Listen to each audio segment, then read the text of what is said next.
of humans. My bad, I forgot to click the record button, but Oh, good, man. I basically got everything what you're saying that everybody understand. My apologies to that. It's all good, bro. It's all good. And you know, there's a lot of that, you know, Australopithecus, Africanus, you got Homo erectus coming out of Africa as well.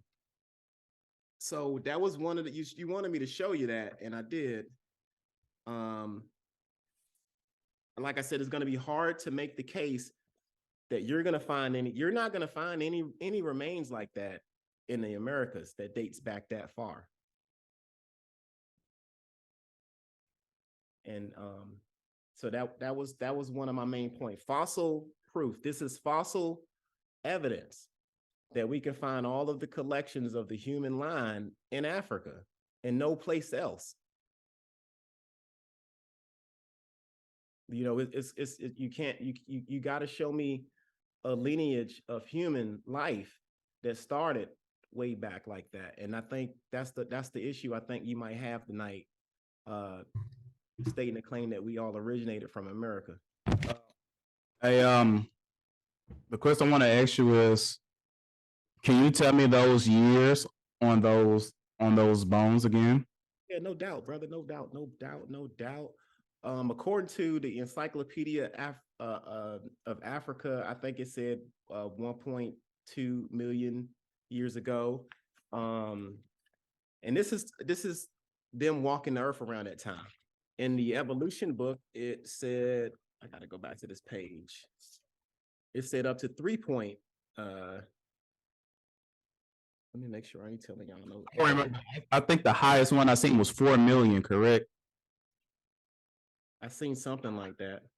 You know, as far as the dates, they all, you know, I don't like to stand too far because the human remains that they found in Omo 1 and 02, they had to push the date back on those. They originally thought that the remains in Omo 1 by Leakey was dated to around 150,000 years ago, but they had to push the date back because they're realizing that these skeletal remains that they're digging up are older than what they suggested. All right. Okay, so I'm gonna say approximately. I'll give you approximately 8 million. You don't got to go that far. I mean, you can say roughly 1.8 million to 2 million. I mean, that's Australopithecus Africanus. The highest I seen in the article you gave me was 4 million, so I'll mark it as that. That's fine. Okay. But this is, you can research it, and the bones are there, and they tested it, and that's the information you'll get out of it. All right. All right. So go ahead and put yourself on mute, and I will go ahead and start my evidence on this matter.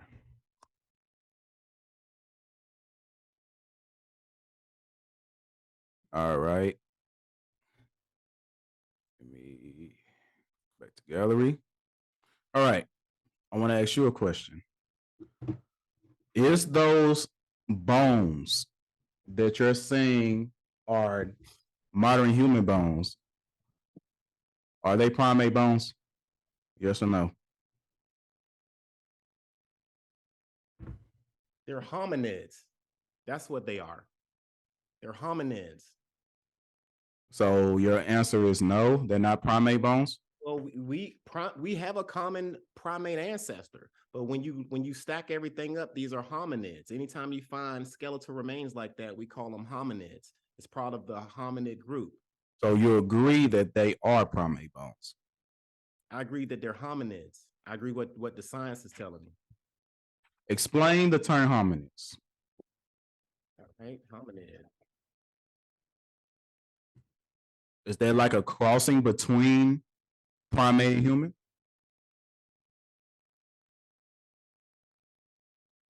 A hominid is just a collection from a line of humans that developed over a course of time. So what was their beginning? What was it? Was it a primate or was it a human? I understand the evolutionary theory, I used to study there a lot. So again, I'm asking you, is that a crossing between primates and humans, or is it a primate that evolved into a human? They are a common ancestor. So, And if we're going to call them primates, that's what they are. all right. So you, And the science proves that we have a a common ancestor. Now I ain't saying, I'm telling you what the science is telling us. And the science are saying that we are primates. A lot of people don't want to believe that. We come from a line. okay. So technically you agree that We're you, hominids by definition. so in this scenario, I'm just going to say hominids and primates are synonymous together. Hominid is basically humans living, species of humans in that line. Okay. So basically, in self-explanatory reasons, a primate and hominids is synonymous together. It's interchangeable. So technically, you just said right here on this panel, you say you do have primate bloodline We all do. We all come from an origin. according to the scientific world. Mhm. According to you. Well, According to the data that not me, this ain't me. This is science. This is what science is telling us. now, This is what archaeological evidence is telling us. This is what DNA is telling us. Not me. I'm not making this up. This is the evidence that we all can research and look up and find. And it should be common knowledge by now. okay, so do you agree that you're a monkey? I don't agree that I'm a monkey. I am from the hominid line, and I might have a common ancestor that was way back then. Am I a monkey? Are you a monkey? Are black people monkeys? Hell no. Nah. Okay, so what is But if you go back far enough, you're gonna find a common primate ancestor. That's what the science is telling us. so you telling me primate DNA changes and you're no longer a primate no more? You're something else entirely? This ain't the debate. The debate whether or not we're Africans. That's the debate. And What? I took you way. Hold on. The debate is whether or not we come from Africa. And if I can show you all the way back to Australopithecus and tells you that we started out we started out in Africa 3 point such and such millions of years ago, and we ended up the way we are now. That's what the science is telling you. That's what I'm telling you. Are we monkeys? Hell no. But we have a primate as our common ancestor. A lot of people don't like to hear that. It's facts. Sorry, I'm answering you. I'm asking you questions. You have to be respectful of my question. I'm respectful though. I'm just saying, like, the bigger question is whether or not we're African. Yes. The second question is, did we come from Africa? Yes. You asked me to show you sources proving that we have humans coming out of Africa, and I showed you all the way up to Australopithecus. So I'm asking you. And if you're asking me, do we like my answer is we all humans have a primate. We all have a common ancestor to the primate. So if you have a common ancestor to the primate, then you are a primate. By your definition, I guess so. Yeah. So you're not a monkey. A monkey is a primate. A gorilla is a primate. They all part of the primate family. So therefore, you're stating to the world right now that you are a different type of primate, maybe a more sophisticated one. I'm stating to the world. Do you not understand evolution? So saying you change from a primate to something else. People evolve, yes. The same humans that was walking now aren't the same humans that was walking 3.18 million years ago. So you're no longer a primate. We are from the last line of hominids classified as Homo sapiens sapiens. When you trace our lineage back, all the way back, way back, you're going to come to a common ancestor. This is my last question before I proceed to my evidence.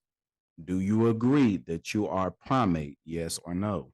The science tells us, I'm agreeing with what the science says. It's just a yes or no, my brother. Science says that we are common ancestors. Okay, thank you. Okay.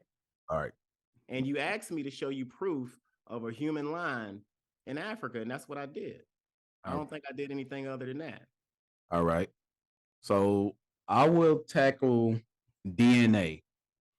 All right. Okay, So I'm gonna share my screen go and for it. I'm going to uh go to my first source. I'm gonna take this down. You ain't tell me you was 38% Nigerian, man. You've been fronting on us, man. You African, don't even know it, bro. Let me mute my phone though. All right, you ready? All right, go for it. All right, here we go. We going to where is it? Where is it? Where is it? DNA testing. And we're gonna start right here. This is my first source. It's called The Science and Business of Genetic Ancestry Testing. All right, Okay. I can't see it. I just see the little box. right here. You about to pull it up? There it is right there. You see it?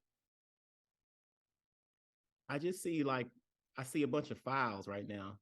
Oh, hold on. You know what I'm saying? Like I don't see it pulled up. Some reason. Okay, let me. All right, you see the files. Okay, is it pulled up now? Uh it won't pull up. I saw where you tried to click it and I saw the little circle go around, but it ain't come up yet. What about now? I see that science.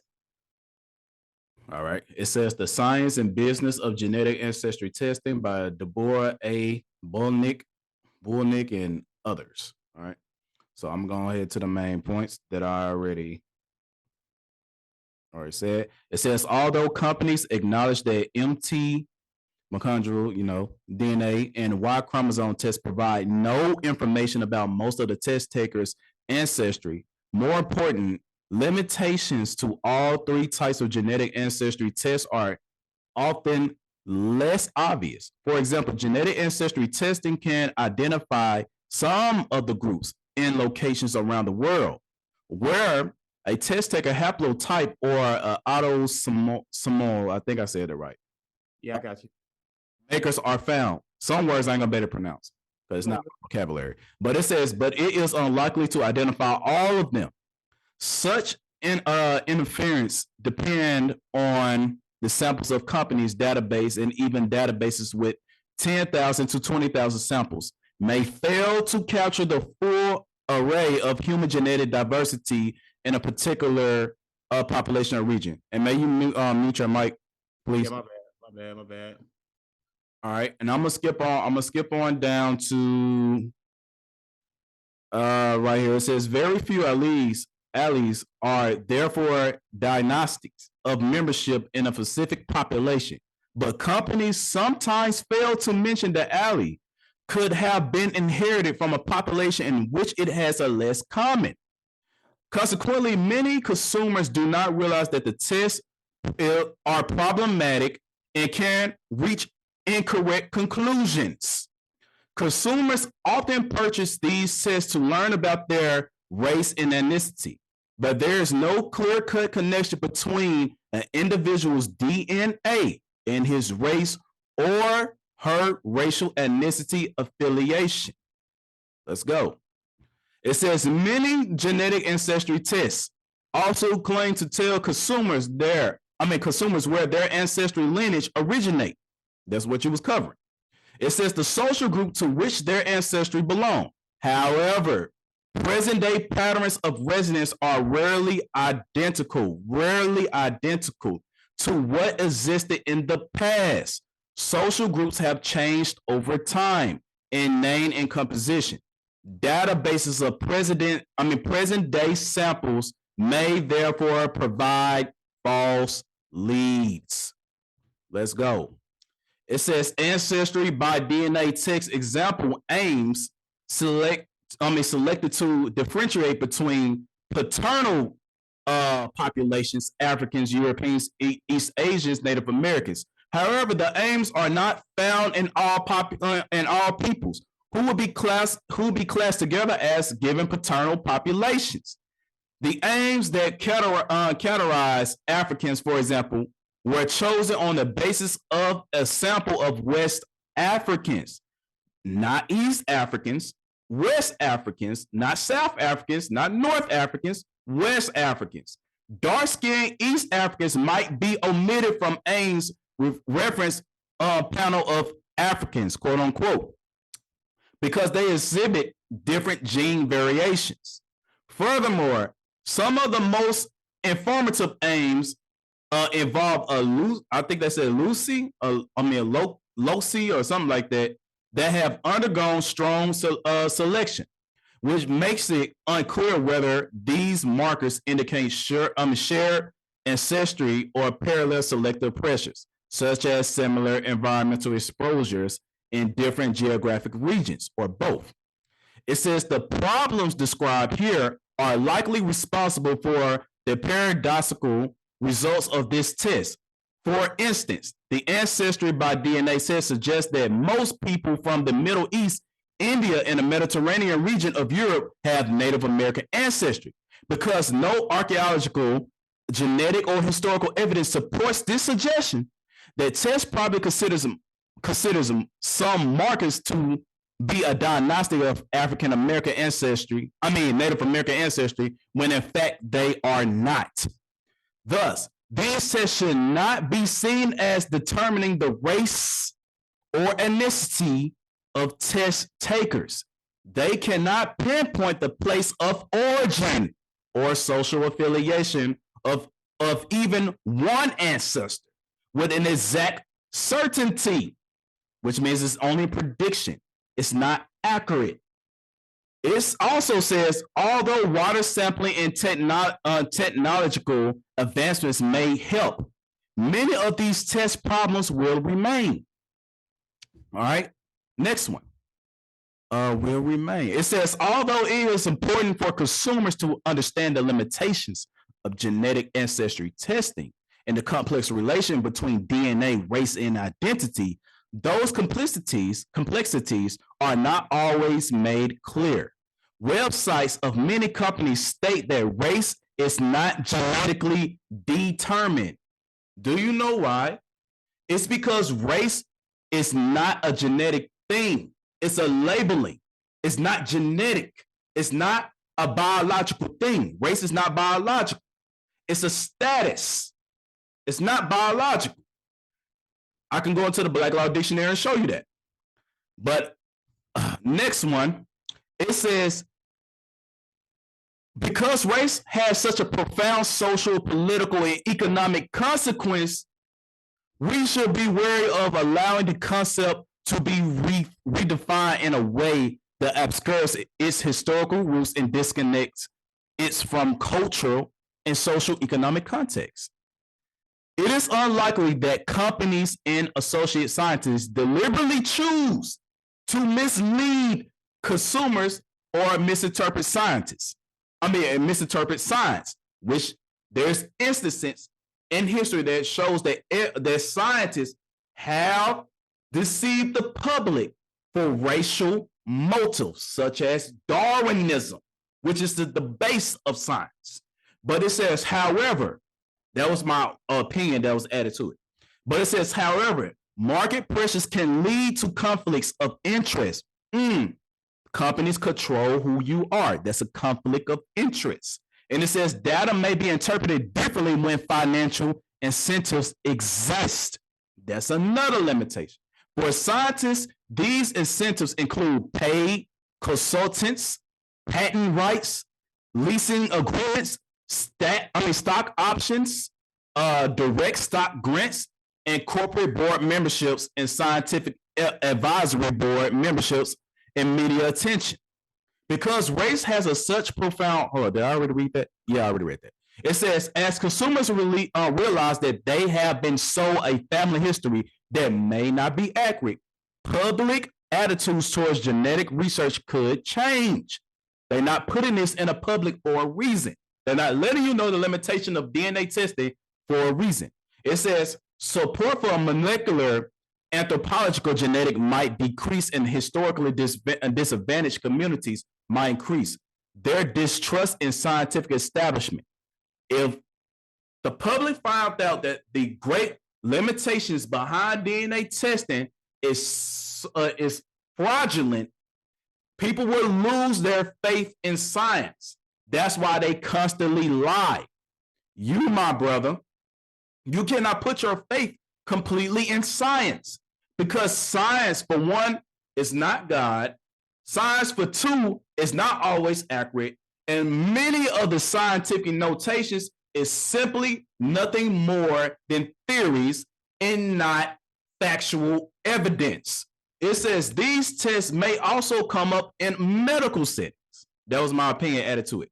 It says many consumers are aware of the well-publicized association between ancestry and disease, and patients may ask doctors to take their ancestry tests into considerations when making medical decisions. Doctors should be cautious when considering such things. Why? Because it's fraudulent. Let's go on to the next one to show you that it's fraudulent. What are the, hold on, let me say this. Why don't courts certify ancestry testing? Why don't courts recognize ancestry testing? We're not talking about paternal. We're not talking about when a woman goes to the OGBYN and see if her child belongs to the one she believes who's the father of her child. We're not talking about fraternal. We're not talking about birth certificates and all these things, et cetera, et cetera.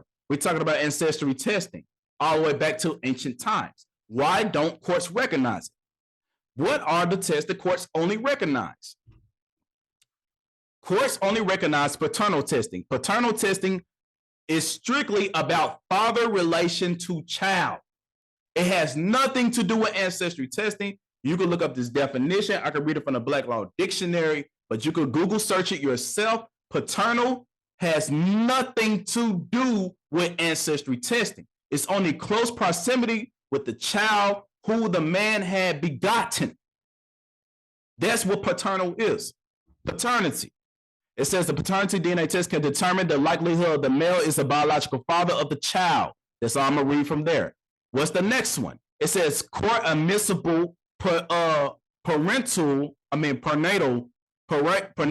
testing. And that's basically getting the fluids inside of the cervix or whatever, and comparing it to the paternal, which is the father, to see, hey, it's highly likely that this child might belong to you or don't belong to you. What's the next one that the courts recognize? It is called, it is called the zygostic, or whatever it says. Basically, this test tells you if your child is going to be, is that it? Fraternal? Do I see fraternal? Yeah. If your child is going to be identical or fraternal. That's another test that the courts recognize. What's the last one? Missing parent test, to see if you have complete similarities in your genetic code with the person that is missing, to see if this child or missing person belongs to you. It's only on the level of grandparents and parents and child. Now, what else do the courts recognize? I ain't gonna read there right now. These are the other things that the courts only recognize. This is law. You can look this up lawfully. Courts only recognize in DNA legals of the MOJ. It says accredited testing results can be used in providing clarity and resolution of the variety of legal circumstances. It says child custody and protection, obviously to see if the child belongs to you. Family disputes, obviously if you have a child out of wedlock. Immigration cases, again dealing with child paternity mess. Immigration and passport applications, again they're still dealing with paternity. You got to look up the things behind this. Inheritance and probate disputes, to see if you're related to an individual so you can have have rights to lands, property, real estate, etc., etc. Adoption, again, to see if this adopted child belongs to somebody else, yada, yada. Birth certificate amendments, still dealing in a world of paternity. Courts only recognize paternity, not ancestry. Over the sources that I provided in the legal stance, courts don't even list ancestry results as a tangible record to prove who you are. They don't recognize that. Now, you might talk about quantum blood quantum. If you research blood quantum, That is not drawing blood. They looking up census records to see if this person is a full blood, yada, yada, yada, of course. So not even Native Americans do blood tests to determine if you are Indian or not, because you will have to have an ancient blood to compare that to, which they do not. Now I'm going back to this source called The Genetic Race of DNA Ancestry Test Racial Identity in the Law. It says, we argue that these tests, let me see if I can zoom in. We argue that these, hold up, wait a minute. Let me mirror, gotta mirror this so the people can see it.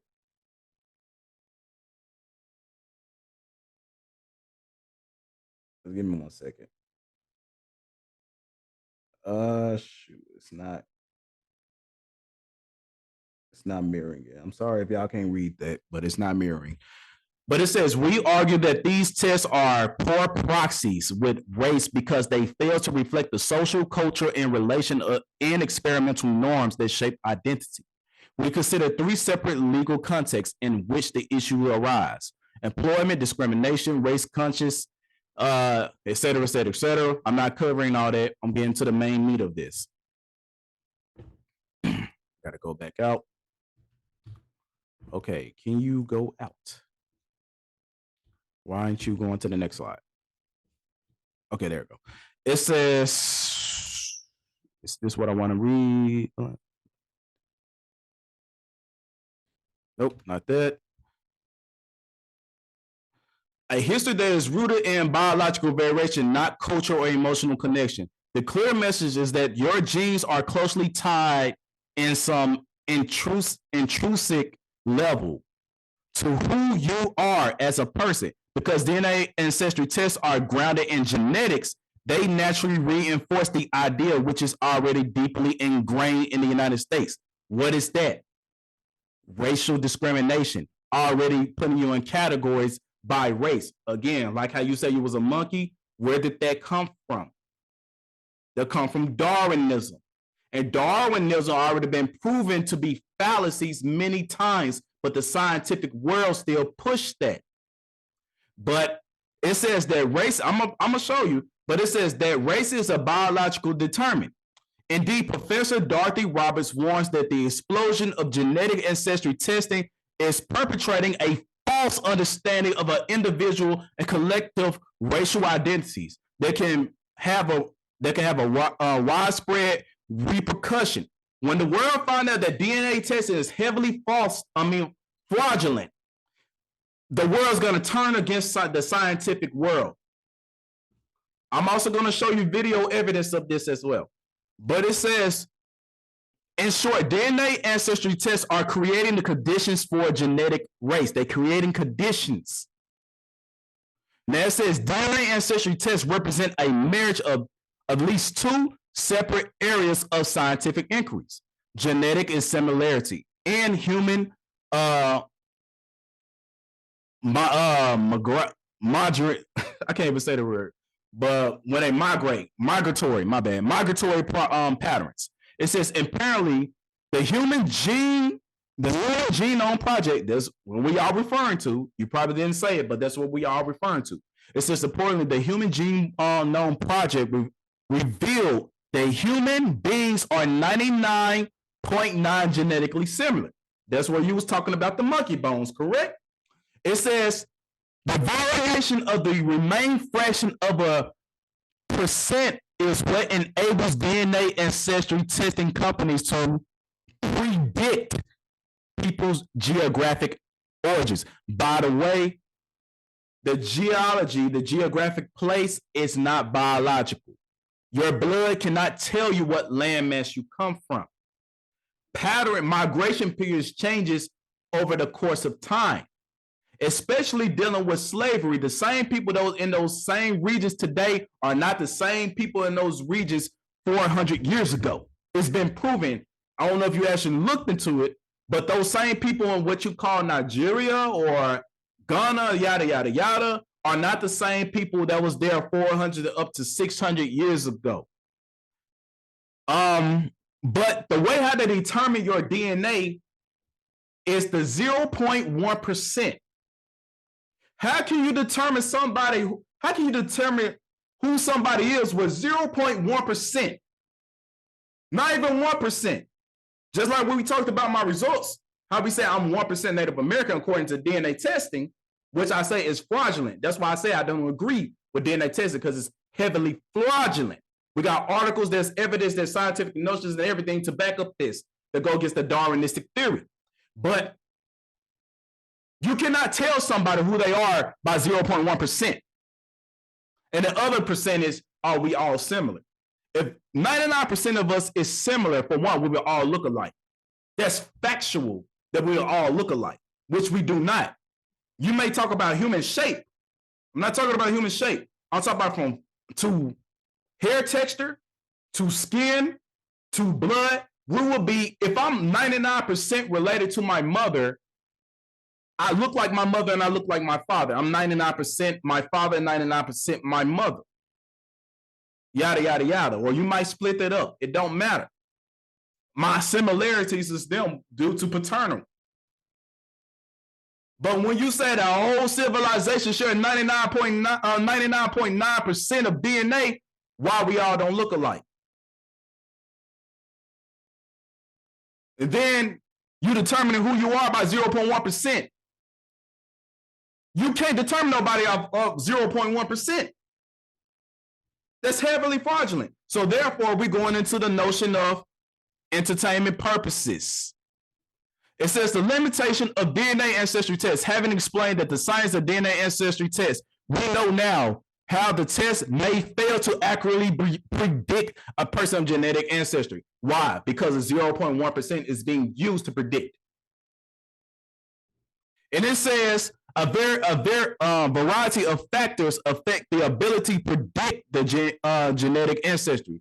The distribution of human genetic variation. The genetic markers used as a reference points in the selection of the reference populations and the statistical measures used for analysis. As a result, there are certain things DNA ancestry tests cannot do. Again, they cannot tell you who you are. And geographical areas is not biological. Spit cannot tell you who you are. You need a time clock, brother. What's your time, bro? I'll let you win how long you wanted to. I know you itching to speak. I'll let you go how long you wanted to. I still got a video I want to show. Then I'm gonna let that video be the end case of this. But basically, my stance on their part. Let me unshare this and go. I'm gonna have to pull it up. Let me pull it up. I'm gonna have to pull up TikTok. I'm gonna have to pull up TikTok to go to that video, because I got all my videos kind of saved already. But let me go to it real quick. Then I'm gonna let that be my final stance on this notion of DNA tests is heavily fraudulent and it cannot determine who you are. Hi everyone, I just had. Sorry about that. But I hope I did not stop. But hold on, I'm mine, logging in. For short. I am a dancer. Well, this is crazy. We supposed to be able to see this video? Yeah. I'm for the. It's gonna let me in. I'm trying to get in right now. All right. I'm gonna click the share. Hi everyone. Oh my God! Come on. Okay. Where is it? It's down here. All right. Now I'm gonna go to, where's the video at?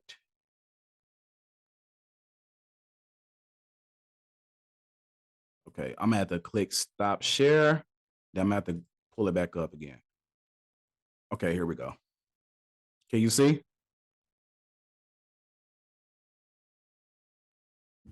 You can see?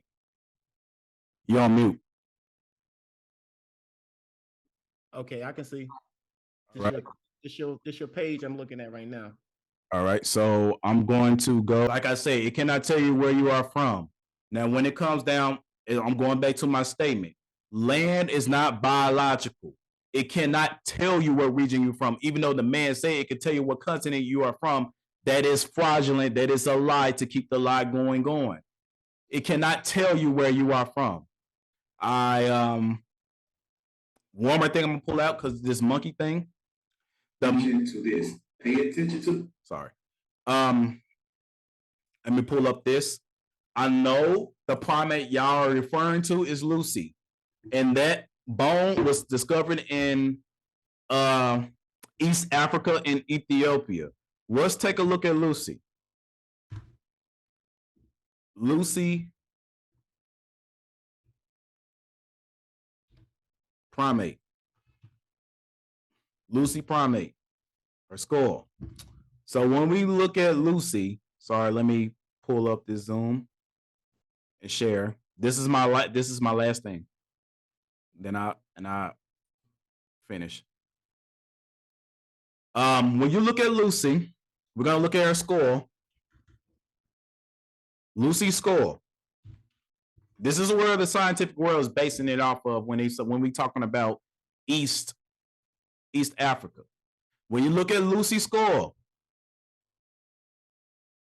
our skulls are not even remotely to that, not remotely close to that.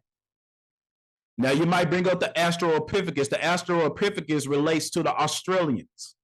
The Australians, hold on, let me finish this. Lucy. Lucy is a primate. When you look at the chimpanzee bone, the chimpanzee skull. My bad. I can't even pronounce say it right. I'm just gonna let Google do it. But chimpanzee, the chimpanzee skull is very similar to Lucy. Very similar. That's a gorilla skull, but it's very similar to Lucy's. So when you go back and look up Lucy's, gorilla skulls, Australopithecus, all of them are primate bones, and our skulls don't remotely. There's no similarities because DNA shows on the surface. They trick you and tell you, oh, we know what DNA we know what the DNA look like and everything like that. When you never seen DNA a day in your life, it's an invisible thing. It's not tangible. But they just tell you, and you just completely agree with it without actually going against it.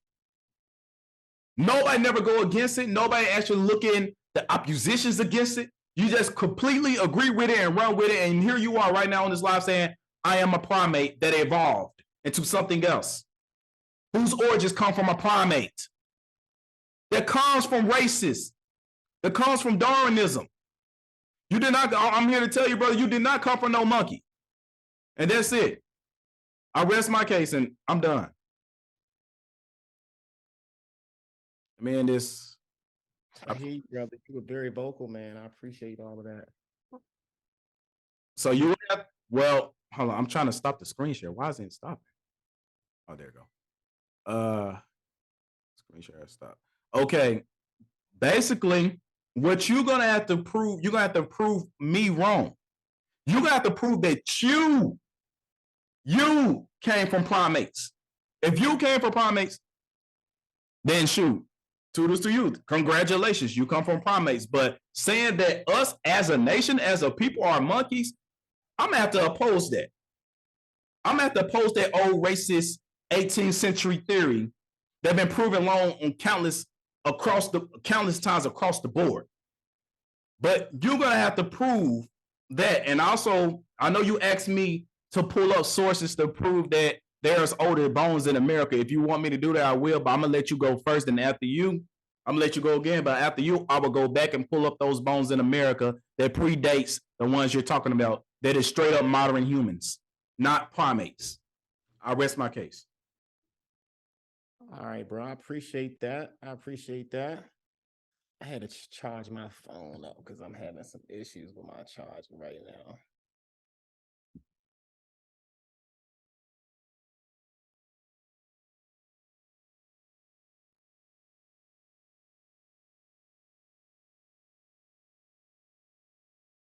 Yeah. Give me a minute, y'all. Just unplug it.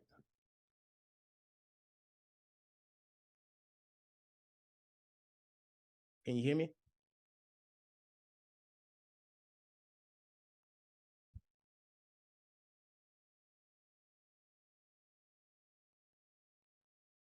Can you hear me?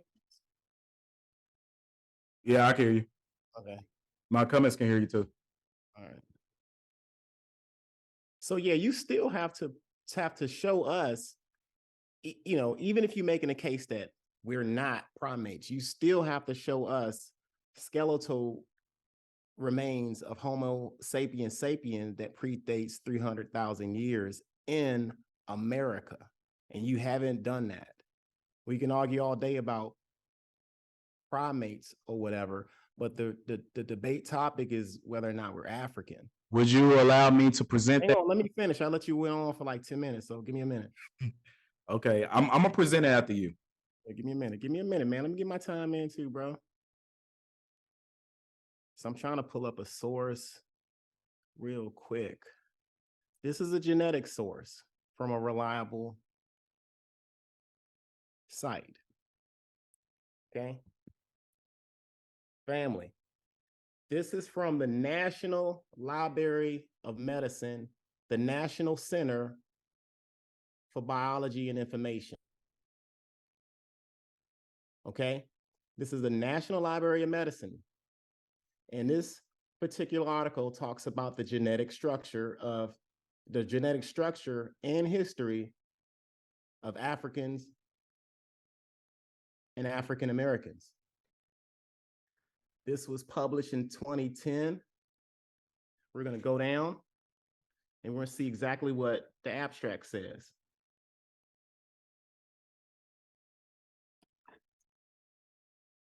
In the first, can y'all see that? It says, Africa is the source of all modern humans. But characterizations of genetic variation of relationships among populations across the continent has been enigmatic. That means it's been a puzzle, like an enigma.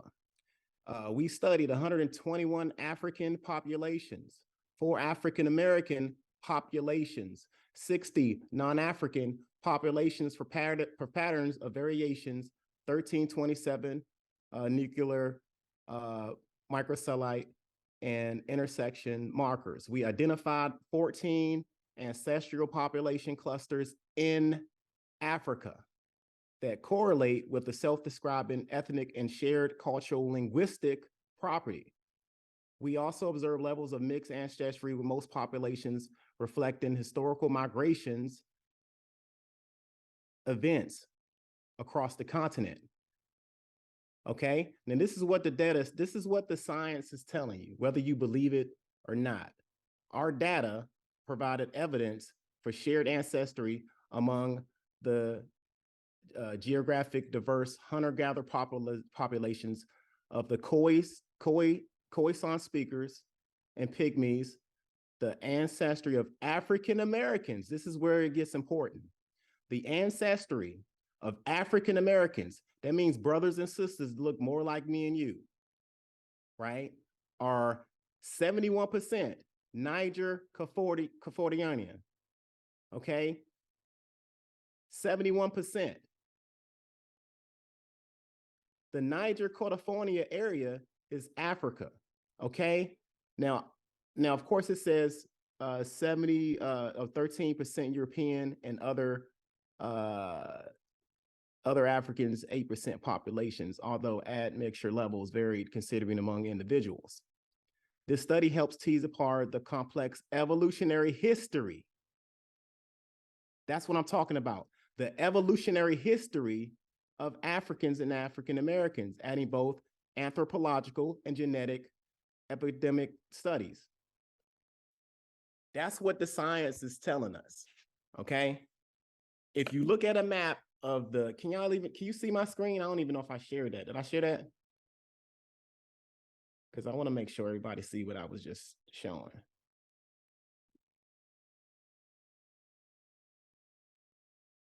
You got me disabled again, homie. I can't share my screen. The only way I can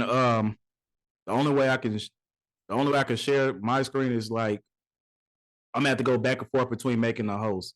So yeah, put that up. I'm gonna let you put it up again. Okay. Just take me out whenever you need to, whatever. All right, So, there you go. all right. I just wanted, I want you to see what I'm talking about. That way you know I'm making up some shit. All right, you see my screen? Yeah, I can see it. Okay. So the main meat and potatoes of this whole thing is African ancestry, right? DNA. This was a study. It says at the beginning of the study, Africa is the source of all modern humans, meaning the Homo sapiens, that not monkeys, real people, modern people. The source of that is Africa. When they did a study, right, it says we studied 121 African populations, 4 African American populations, and 60 non-African populations. The bottom line is this study says the ancestry of African Americans, these are brothers and sisters that look just like you and me, okay, have a 71% Niger Cordofonian DNA. If you pull up the Niger Cordofonian map of Africa, which I can try to show you right now, this will show you exactly where we from. And it ain't Americas, my brother. Now, you can argue all day about the primates, but modern people came out of Africa 300,000 years ago. Modern humans, not monkeys. You know what I'm saying? Modern humans walked out of Africa before they walked any other place on the earth. And you have to prove to us otherwise. You haven't showed anybody tonight any skeletal remains that predate any of the stuff that I put out for the family, right? Now, like I said, I went all the way back to the Australopithecus line just to show you that we have a long lineage of human life leading all the way up to Homo sapiens sapien. So how can you like come up here and not show that, right? I'm showing you from a site. This site right here is an accredited site, okay? This is the National Library of Medicine, okay? The National Center of Biological Information. The abstract and the meat and potatoes of this thing is saying that we're 71% Niger Cordofonian DNA. That means when you took your test, your shit popped up in Nigeria. That is one of the Niger Cordofonian regions, my brother. Why would it say that? If this test is full of shit, if this test ain't right, why would it tell you that you from Africa and didn't tell you you were from over here? Because if you go back in history, that's where all of our people originated from. Modern humans walked out of Africa. Don't get it twisted with this monkey business. I ain't talking monkey business. Civilized modern humans walked out of Africa to populate the world. And if it wasn't for an ice age, we probably would be the same damn color. But you had weather phenomenons that changed all of that. I ain't getting into all of that. The main topic is whether or not we Africans. You took a DNA test and it tells you you are 38% Nigerian. And I just read you an article from the genetic structure and history of Africans and African Americans. And it's telling me where you're from, the Niger Cordofonian area. Family, type Niger Cordofonian map.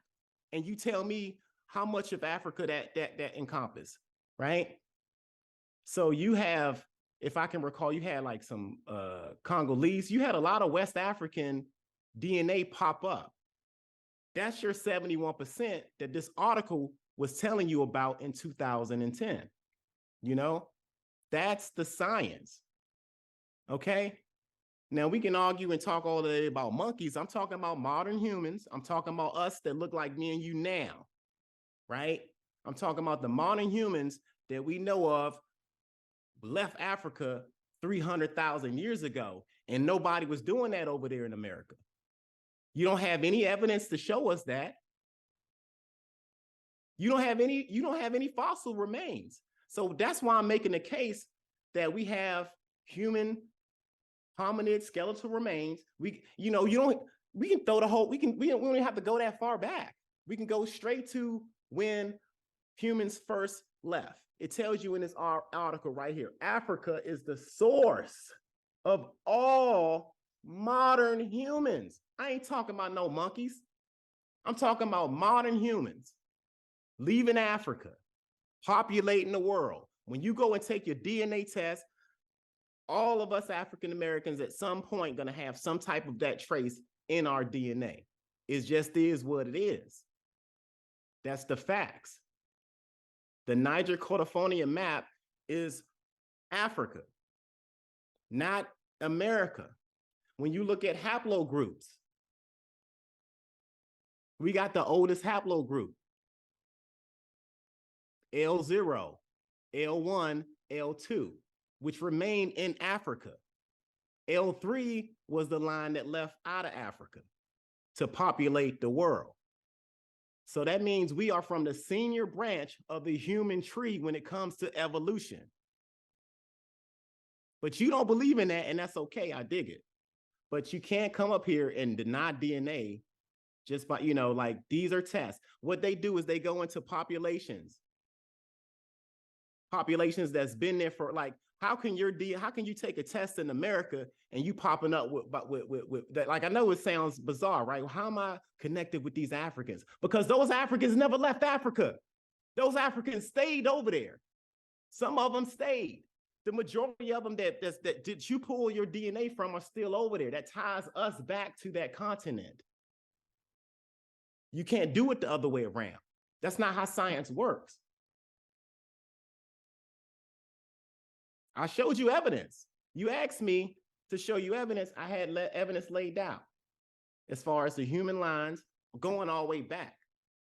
I knew you was going to have a problem with the whole primate thing going back, but I had to prove to you that there was a line of humans, a line of hominids leading all the way up to where we are right now today. It's just like the first iPhone. You don't have an iPhone right now. The first one, you got like the latest one.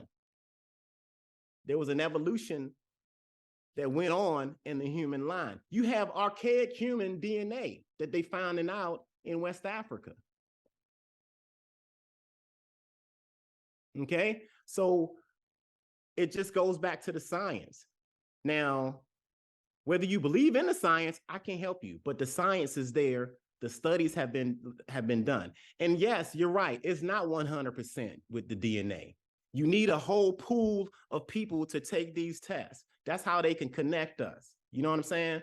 So the people that are living in West Africa that have never gone, that have been over there the whole time, right? We take our DNA test, we connect to those Africans that's over there, according to our DNA. Not over here. There's nothing over here that connect us back to our homeland. Our homeland is over there. All of like L1, the haplogroups. Check out the haplogroups and the migrations. You're going to realize that it's not 100, like nothing's 100%, of course. Like I dig that. But the way they study these things, they go into these older populations of people that haven't moved at all, haven't relocated, and they take samples. And that's where the study comes from. This study, like I said, is from the National Library of Medicine. They're not just making this shit up. This is real talk. They're not making it up. Again, I'm gonna read it for the family. The genetic structure and history of Africans and African Americans. Go down again. First line of the damn sentence says that Africa is the source of all humans.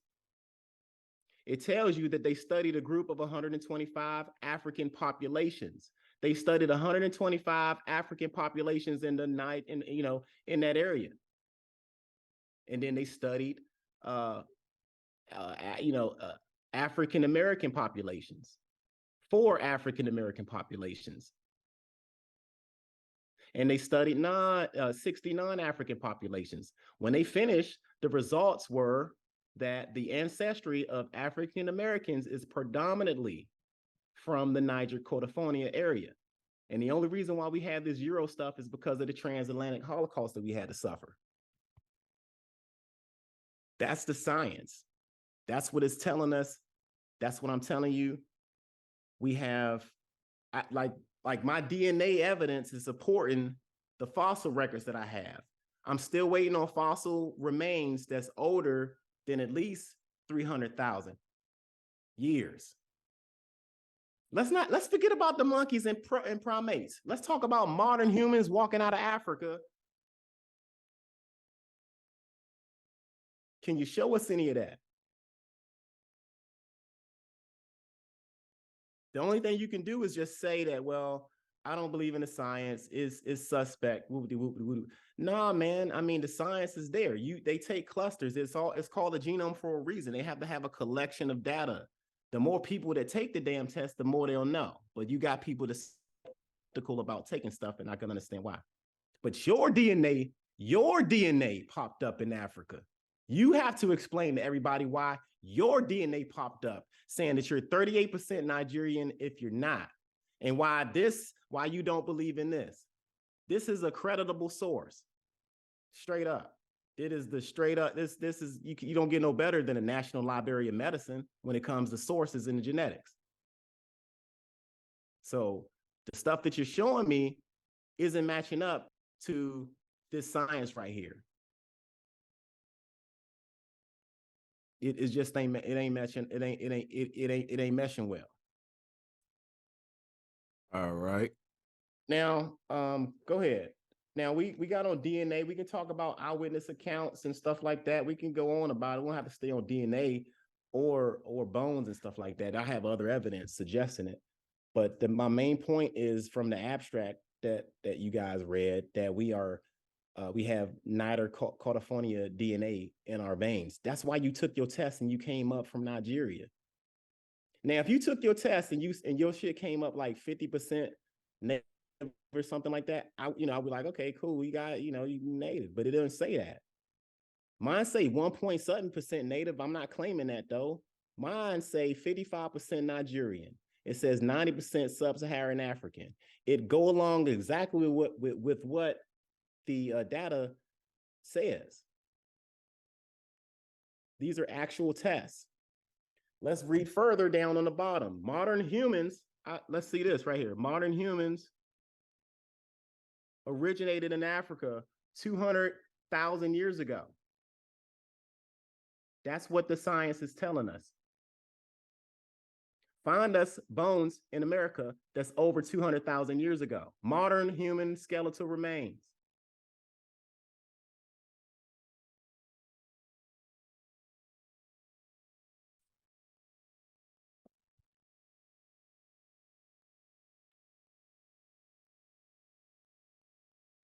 Again, if y'all want to check that source out, it is the National Library of Medicine. This study was the genetic structure and history of Africans and African Americans.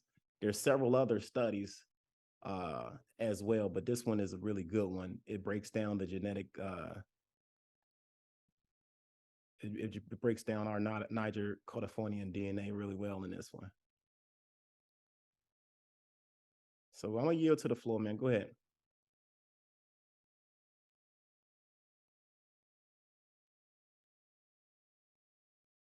Get my phone on the phone and break. 1 second. I'm pulling up a source real quick. I'm Thank you for the apple juice. trying to sign in right now. It's all good. My phone is dying. That's fine. Like I said, you're gonna get the recording, bro. Mine down too, but it still got a lot of juice. All right.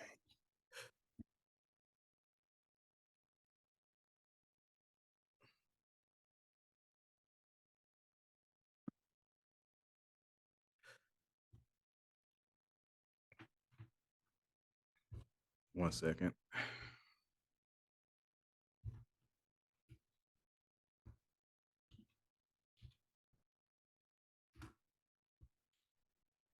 I'm still looking for those bones, man. I'm gonna pull it up. Just give me 1 second. I'm gonna get it. I'm gonna turn me back to the host real quick.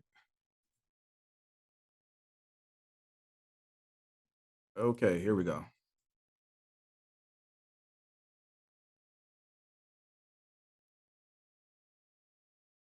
If I can move the screen, if I can move it over, they let me get this stupid thing out the way. Here we go. Dang it.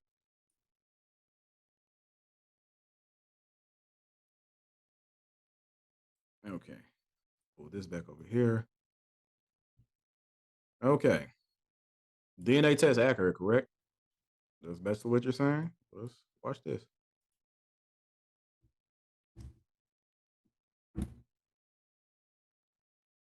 Hold on 1 second. Named Chester. This is my pet lizard named Chester. I wanted to see if I could send his DNA into 23andMe and what the results might be. And so that's exactly what I did. I took my trusty 23andMe kit here and swabbed as much saliva that I could with Chester. When I sent these results in, when I got back, it blew my mind. I never loved my life. As you can see, he's West African. So the lizard DNA came back as West Africa. I could show many more animals. Hold on, I'm talking. I mean, yeah, I'm here. How can we trust that? I mean, I don't think that's a good credible source. No. I mean, it wasn't like a control and all of that. Like that's not a controlled experiment. I mean, Sir. you need to show me a medical source. Sir, You know what I mean? Sir, let me finish. This going accordingly to the sources, the plethora of sources already brought out, which outdo your sources. And that was a 23andMe test. It doesn't matter what test it is. It's DNA. 23andMe don't even do cotton swabs. You know what I mean? Sir. I'm just saying, like, if you're gonna show me something that makes sense, and just, you know what I mean? Your opinion, I need a science. sir, your opinion does not overdo this video. Seriously, it doesn't. I don't either. Sir, I'm talking. You're being disrespectful. I did not talk the whole entire time you spoke. Go for it, bro. I'm gonna mute myself. How about that? According to the sources I already brought out, they said 99.9% of your DNA is similar, and they only use 0.1 to determine who you are. Yet you still come up with the notion and say, hey, you're African, after they just literally told you in the sources they cannot tell you who you are, and that race is not biological. They cannot determine your race by DNA testing. They openly told you. I pulled 2 sources that said it. If the scientific world is all in cahoots together while they're in opposition against each other too, that logically does not make any sense. Now, the reason my DNA test came back as African, because that goes with the Darwinistic racist theory that you are promoting, that, again, monkeys. Now, you want to switch the dynamic to modern humans. I gladly can do that. But you need to stay on topic. Either you're a primate or you're a modern human. They are not the same. And I'm gonna pull up another video that show you that Africans do not have primate, Neanderthal, Australopithecus, whatever DNA. This happened on BBC. They said the same thing. Yet you still promoting that notion after I showed you the scientific notions of them stating that we cannot determine who you are. And I showed you that geographical areas is not biological whatsoever. But as I was saying, this lizard popped up. Excuse me, sir. You gotta pay attention. Excuse me, sir. You gotta pay attention. This is a debate. We gotta tune in. We cannot be disrespectful. I haven't acted like that at all with you. But as again, it says West Africa. It says this liver has 70% DNA. So I guess you're a lizard too, huh? I could pull up a dog DNA. It's gonna show the same thing, saying that a dog is a European. There's a whole bunch of evidences of people pulling up, taking DNA tests of their animals is doing the same thing. showing you that DNA tests should not be taken seriously is nothing but entertainment purposes, and they literally out here lying to your face, telling you who you are. It's a conflict of interest to control you and tell you what you are without even showing real tangible documentation or real ancestry proof from your own families telling you who you are. I guarantee if your great grandmother, third generation grandmother was alive, if they alive, my condolences. But if they alive, I guarantee they ain't gonna tell you nothing about you being African whatsoever.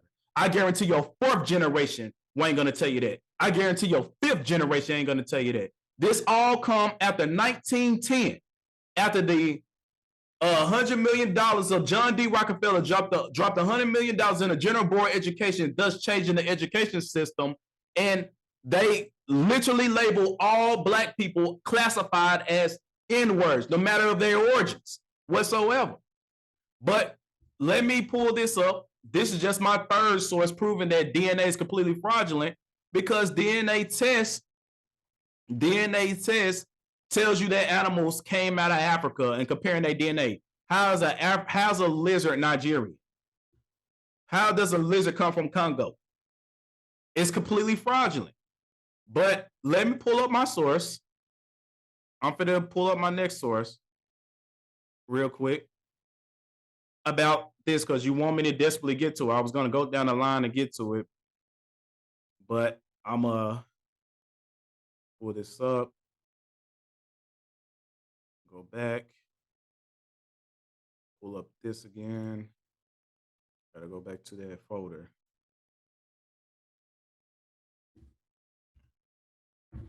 Where it's at?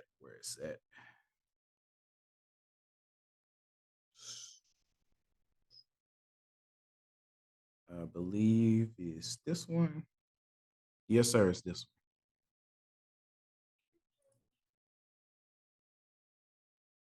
one. Okay, I'm gonna pull this up. All right, and I'm gonna go back to Zoom, share screen. Boom. I pull majority of my sources from books, not Google. Literally not Google. I am a real scholar. I read books. If you've been following my channel, if you actually pay attention to the things I do, the majority of things I do is read books. And books is more credible than articles. And also, you talk as if the government don't lie about anything. You talk as if science don't lie about anything. As if they in your opposition, as if they for you. Did not they spend 200 years trying to eliminate your identity, your languages and cultures? Why would they willy-nilly tell you who you are and where you come from? That logically don't make no sense. There's documentaries on them talking about we're going to eliminate who you are. And then they turned around saying you African. They did not come from you. They did not come from your ancestors. I'm going to wait for you to come back because you got up. I couldn't see you. But let's go. This is the forbidden histories of the Americans. Zoom in. You talking about bones? I told you, I'm going to bring up sources. I don't have to bring up bones. I read books that talks about this. It says more finds made in the last century were similar, reported, and promptly forgotten. The Saturday Herald of our city carried an article that on April 10th, 1867, human remains and artifacts were brought to light at the Rocky Point mine of Gilman, Colorado, at a depth of 400 feet below the surface. Excavations found human bones embedded in silver vein. Along with the bones was found a well-tempered copper arrowhead. As best as can be calculated, the vein of which the items were situated was 135 million years old, which predates your 4 million monkey bone. And it says, by present geological standards, SR number 2.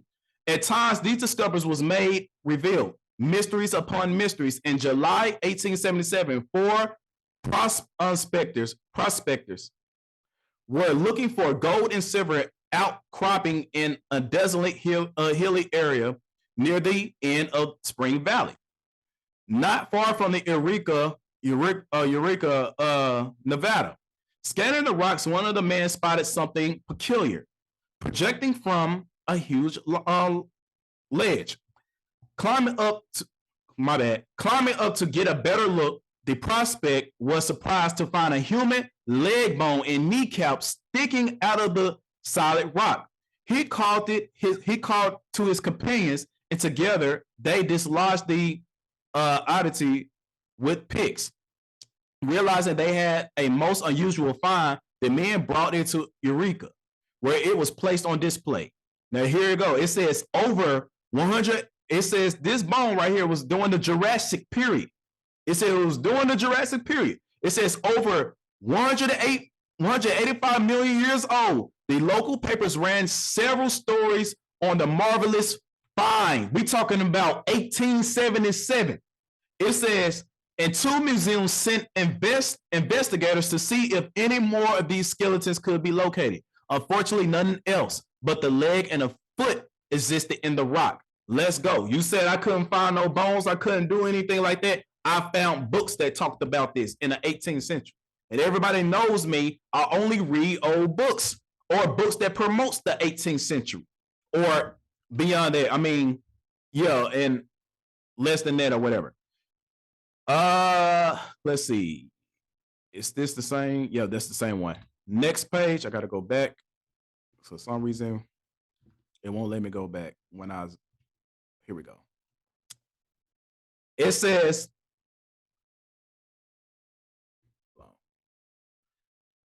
the next and last skeletal finds takes us another quantum leap of geological time and plunges us even deeper into the Earth's strata. A Scientific American article published in 1880 reprinted the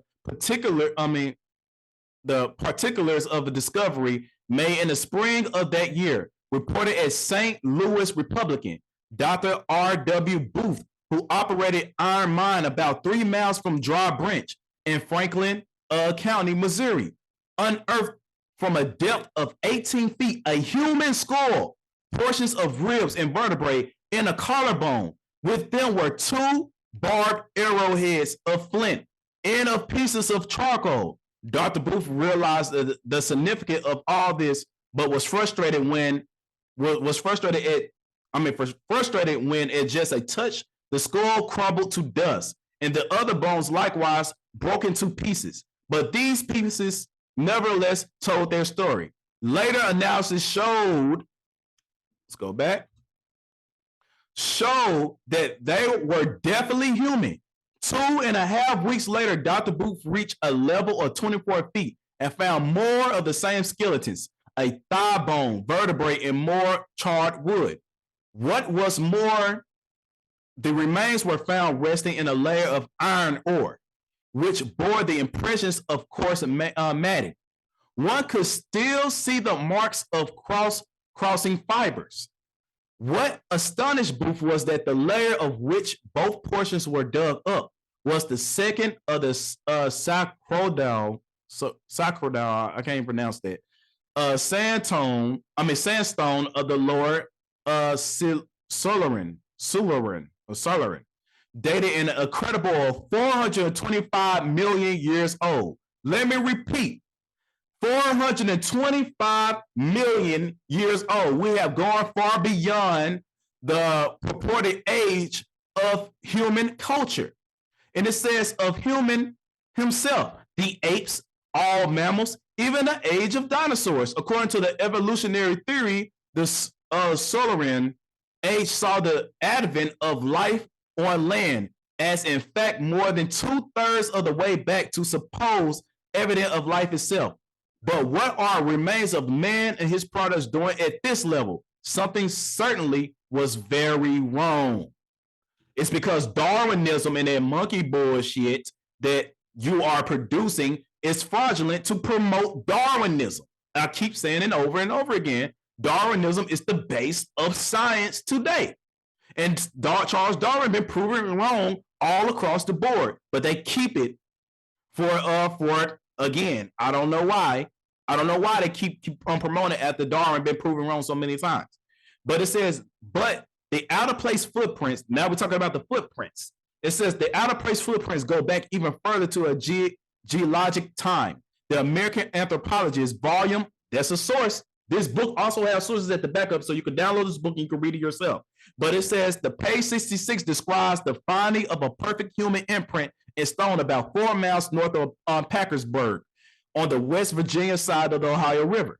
The track was 14 and a half inches long and was found embedded in large stone. Though few specifics were given, an expert has calculated from the for the type of rock depicted its position on the river edge that the track must be at least 150 million years old, according to the modern geological dating. Again, your bones, the oldest age of your bones you presented was 4 million.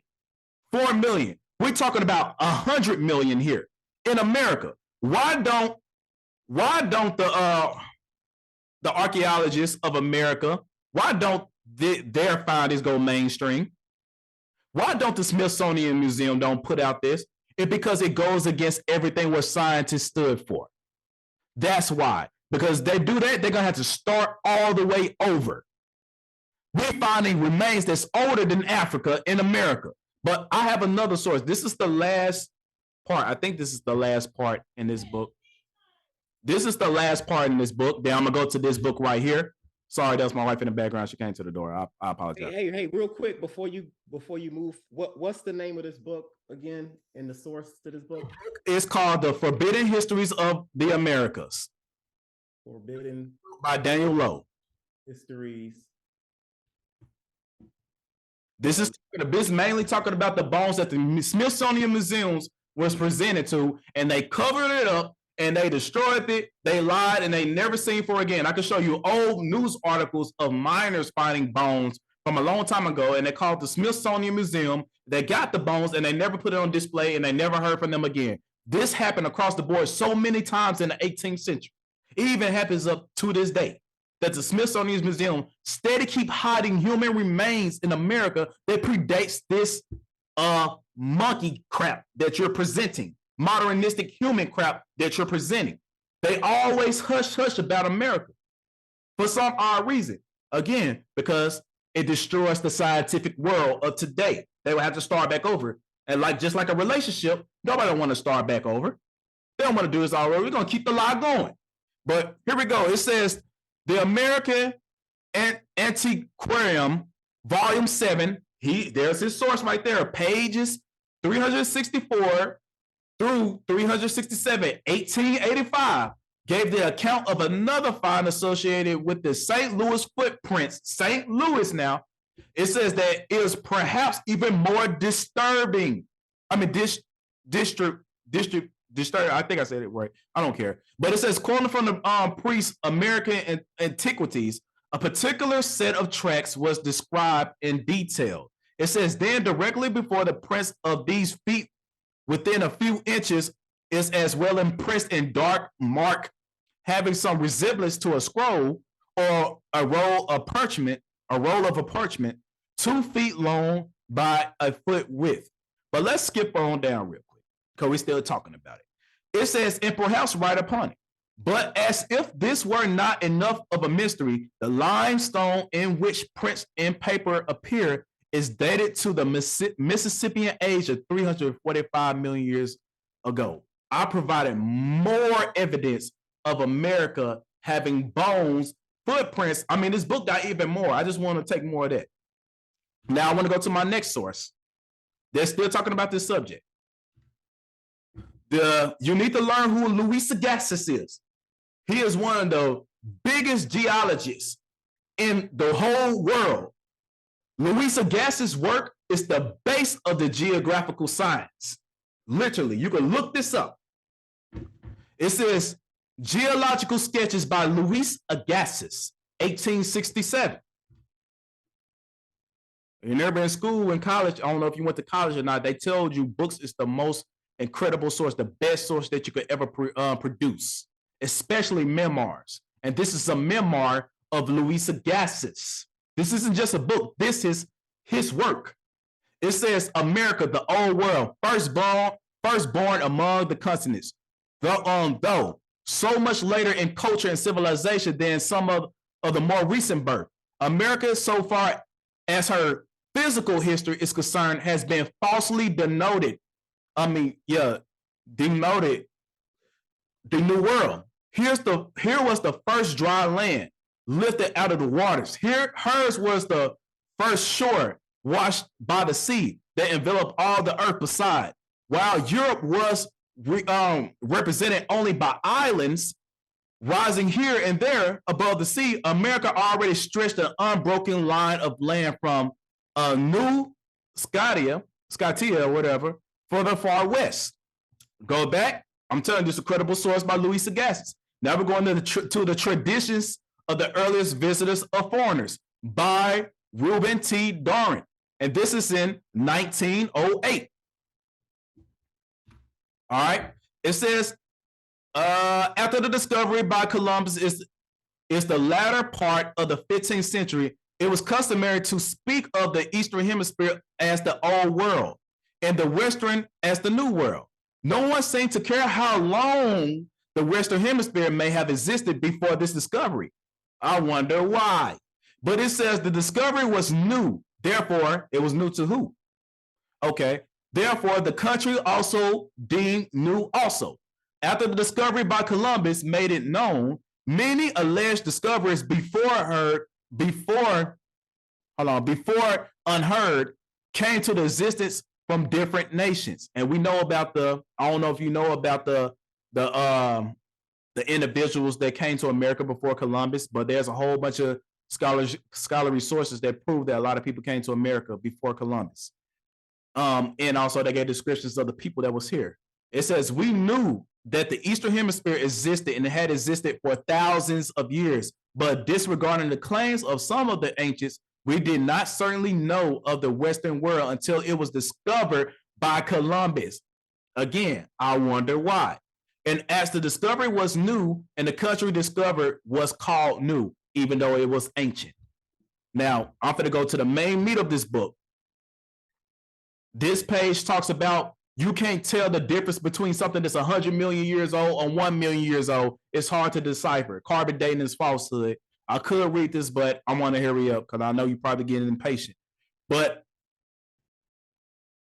it said it is the belief of the wise Thomas Jefferson that America was the first seat of the human race. I say it again. It is the belief of the wise Thomas Jefferson that America was the first seat of the human race, that the Eastern Hemisphere was people from the Western. The Eastern Hemisphere was peopled by the Western. You can look at the Grand Canyon, look at the artifacts and everything to show you that it predates a lot of stuff in the so-called old world, Africa, yada, yada, yada, Asia, and all this other stuff. It says, it's up to you to research it. But it says a letter written by to him to the President Styles of Yale College, in 1786, while he represented the United States at the court of France, was published in the American Museum for November 1787, page 492. He given sources.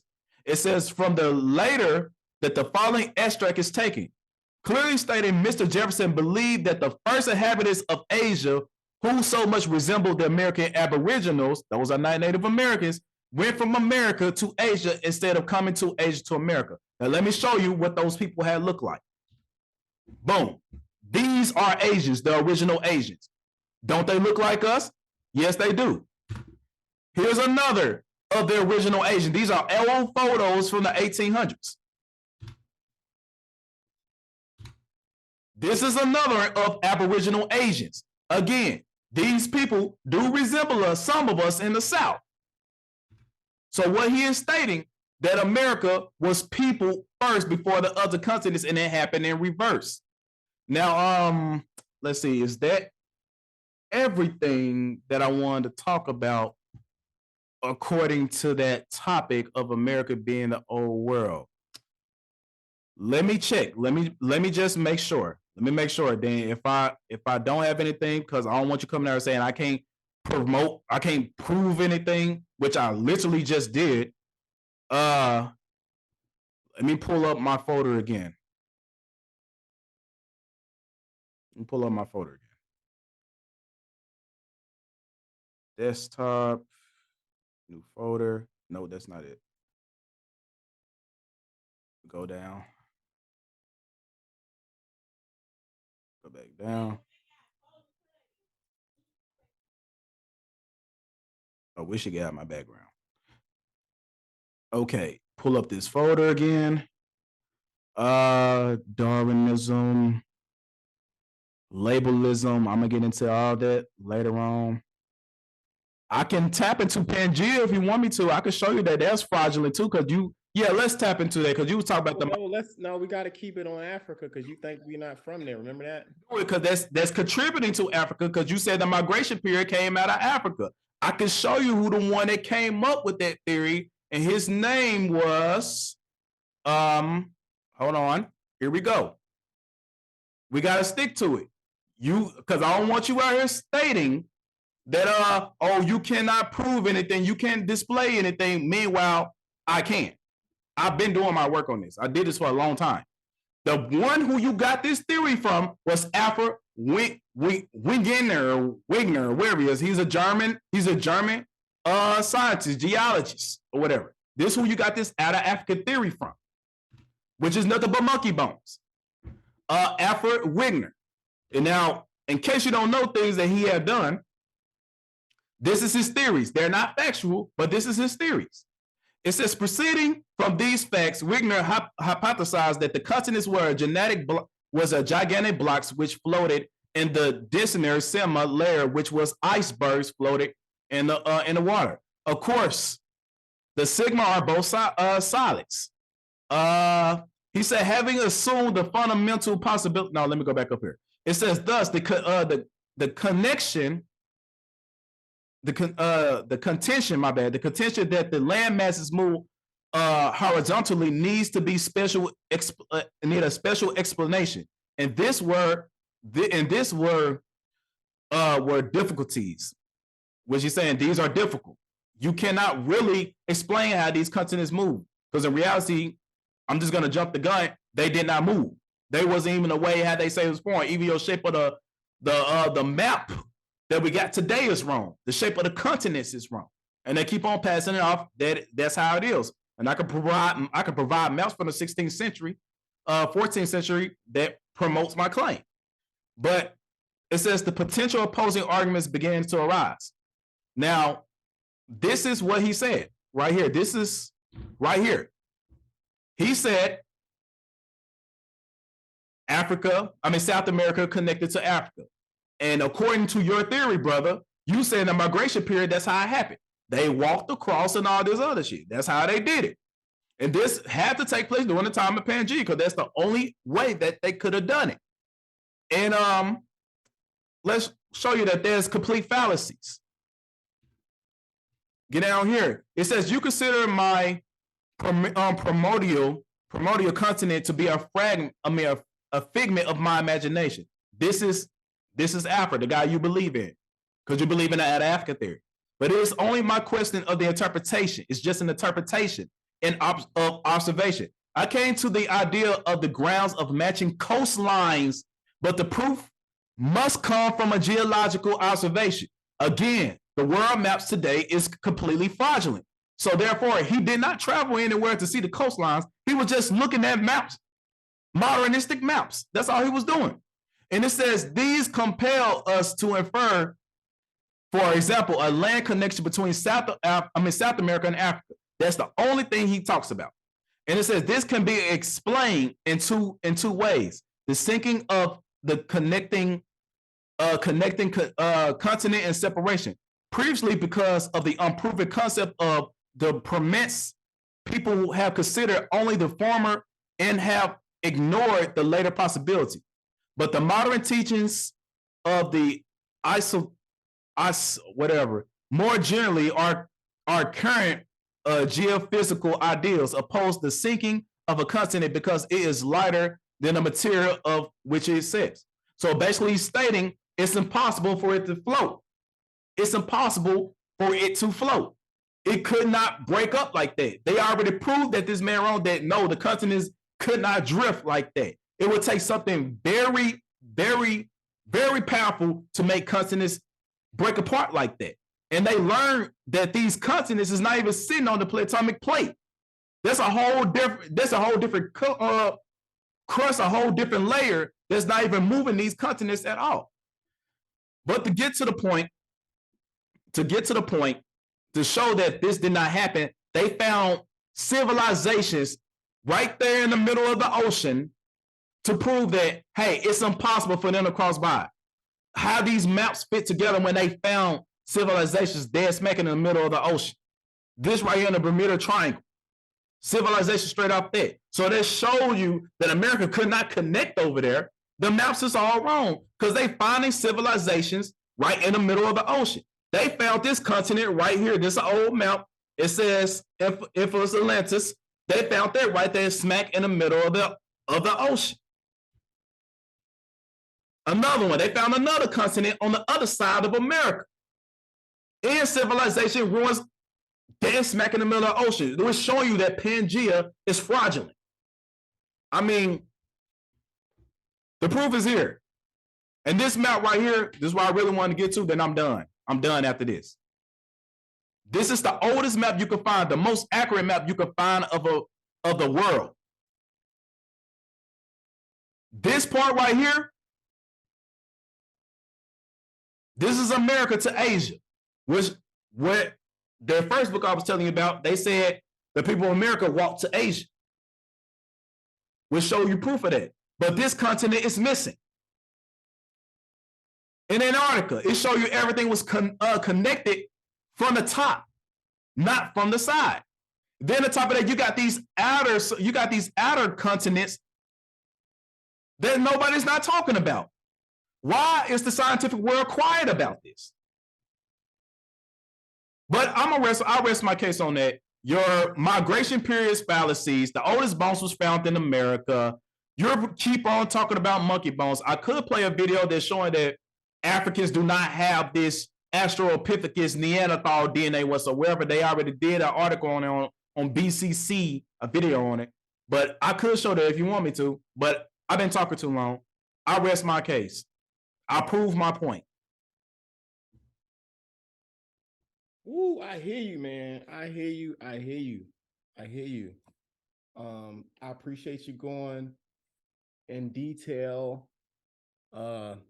with the sources, but I just want to say how old and outdated these sources are. I mean, you giving us sources that was from the 1700s by Thomas Jefferson, right? And that book that you were quoting from is from the 1800s. So my evidence is from this common area that we're in right now. And that last genetic DNA test that I showed you, my brother, was from 2010. And things have been updated, of course, since then. So you might want to just catch up on that. We don't have to spend too much time on DNA. Question. So history can be outdated? Is that what you're stating? History can change and be updated and outdated. Yeah. I mean, it changes. It's depending on what the facts are. So if the facts change over the years, yes, history can change. So if I dig in my backyard right now and I found if I say pre-say and I found the bone that's going according to this, because those books are not outdated. Because if it's 1890, it is. There's no such thing as outdated history. But the information that they discovered was back then. And if that information had stayed, that you had showed said the oldest the bones you have found was 4 million years old. In my book, it said up to 300 million, up to 400 million. Sir, that is not outdated. It's just showing you that there's two sides to this spectrum. There's no such thing as an outdated history. Memoirs cannot be outdated. Only thing that could be outdated is technology. I need to show a revised, like I need to, like you show me stuff from the 1800s. Introduce my sources and you don't have anything that can outdo my source. I rest my case. We can move on. It's okay. It's all good. I think the family heard both sides of the argument very well. And I appreciate your sources. You did come with sources that was in the 1800s, and I appreciate that. You got one from Thomas Jefferson. I didn't even know he had a source in there, so I appreciate that, man. And what I will do is I'll check on it. I can't hear you, bro. I got plenty of more from other people from the 18th century. Okay, it's all right. Hold on, one more thing. The reason I bring up the 18th century because that is the base of majority of the scientific world starting. One where you strictly believe it. The out of Africa theory, 18th century. Monkey bones, 18th century. Darwinism, Thomas Malthus. All those people you believe in is the base of these people. And I brought you sources that goes against them. Yeah, I saw your sources. I'm not, you know, you got sources. Hey, I'm just critiquing the sources. That's all. My next thing, you still believe that we all not from Africa, right? That's your thing, right? Like that's what you're standing on, that we're not. The evidence I produced, no, I do not believe we are from Africa. Okay. Okay. And Can we move forward with some, can we move forward with the conversation about Africa and Eyewitnesses accounts? Excuse me, what you say? I said, can we move forward? It seemed like we have been on the whole bones, artifact, DNA. DNA migration period, I already knew that was going to be a big one, and a lengthy one. But I mean, I'm glad you went over it. I mean, I appreciate it, but yeah, we can move on. think, What's the next topic you want to do that's besides migration periods and DNA? okay. My thing is, you did come out, you came with some sources that was from the 1800s and stuff too, right? And I got a couple of sources of eyewitnesses accounts because I think you're under the impression that anybody that's melanated, go ahead. 1 second. Do these sources predate the forbidden history in that book? Is those sources older than the bones that I have produced in that book? Yes or no? This ain't the topic. This source is about eyewitness accounts. What I'm about to show you. Eyewitness account on what? Like what I'm about to show you is Africans saying they're African. I'm gonna show you eyewitnesses accounts because we had like saying that they Africans. Do you right, like how like the term African come from? How can you be African? That's besides the point. What I want to go over is, let me go over what I'm going to go over first. All right. Now, we had this thing called the Transatlantic Slave Holocaust. I'm not sure if you're familiar with it or even believe in it. First of all, do you even believe that even happened? The transatlantic slave trade in what case? What you mean? Like in the case of Black Americans, were they enslaved and sent over here? When you say Black American, that's like anybody that's of African descent. I believe, no, I ain't no believe. I know Africans have came to North America during the transatlantic slave trade.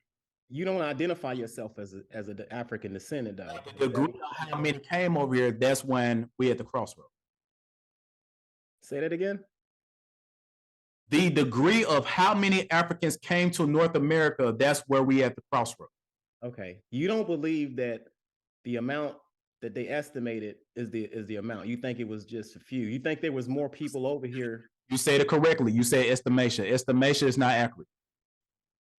What do you believe as far as who was over here before the contact of Europeans? Like how many Black melanated people you believe was over here already? Over here, I cannot say how many was over here. That's fair. Just like we cannot say how many Africans was in Africa during 1619. We cannot do that. That's a baseless argument.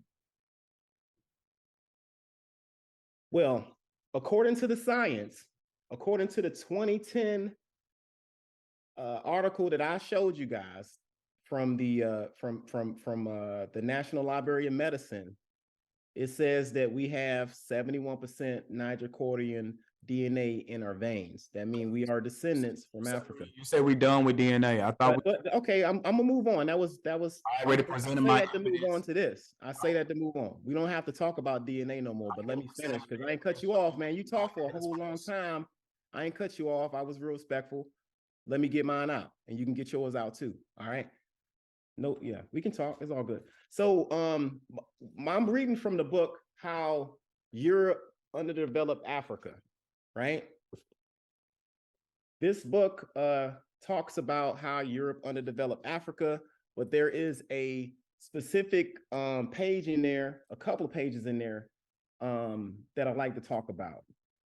When we talk about enslaved Africans, I think there's people that believe that we just organically grown over here and they want to cut off whatever happened in Africa. They want to kind of separate themselves from Africa. I feel like you're trying to do that in essence. Okay. Now we have in this book on page 90, Africans talking about their being kidnapped from Africa. So how the hell they not know where they're from? You know what I'm saying? You have several stories of Black people telling you about their enslavement. In particular, in this book, Esteban Matigo, an African who was a runaway from a slave plantation during the 1900s, recalled his. I'm telling you, these Africans knew where they're from. That's the point I'm trying to make. You're making it sound like Black people just started off over here. You said 1900s, correct? You said this guy's giving a testimonial evidence of the 1900s of him being a slave in the 1900s? Yeah, but I can give you 1800s too, if you want. I can give you whatever you want. Please go. Please, because 1900s is not going to do you no help, brother.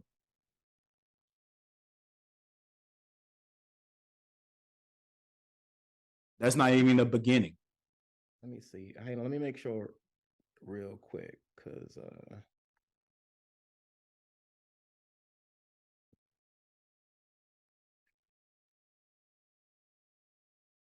I want to make sure I give you the right date.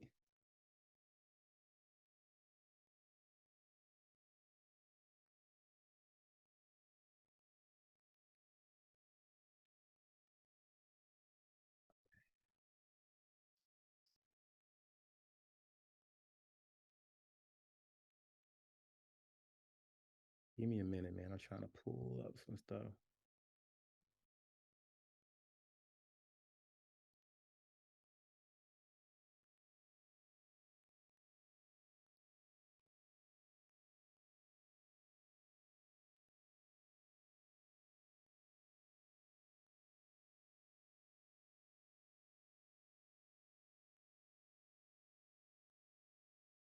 Give me a minute, family. Give me a minute, family. Thank y'all for y'all patience.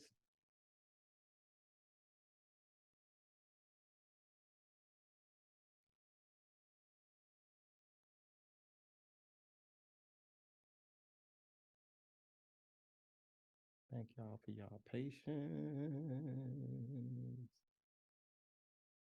1800s, you all right with that? Yes, I'm okay with the 1800s, but that's still not the beginning. That's cool. I'm just talking about Black people telling you where they're from. all right, but is this the origin, or is this just a particular family, and you're basing this particular family on everyone? No, this is a first-hand account of an African telling you where he's from and how he got to America is what I'm about to show you. African. This is a particular family. He look just like the people you showed me that look like they're Americans. So I mean, I don't understand the point. Around the world, we cannot base it on that. That's completely rubbish. We can't Let do. me finish. Let me show the family this though anyway, because that's what it's about tonight. And it's whether or not we're African.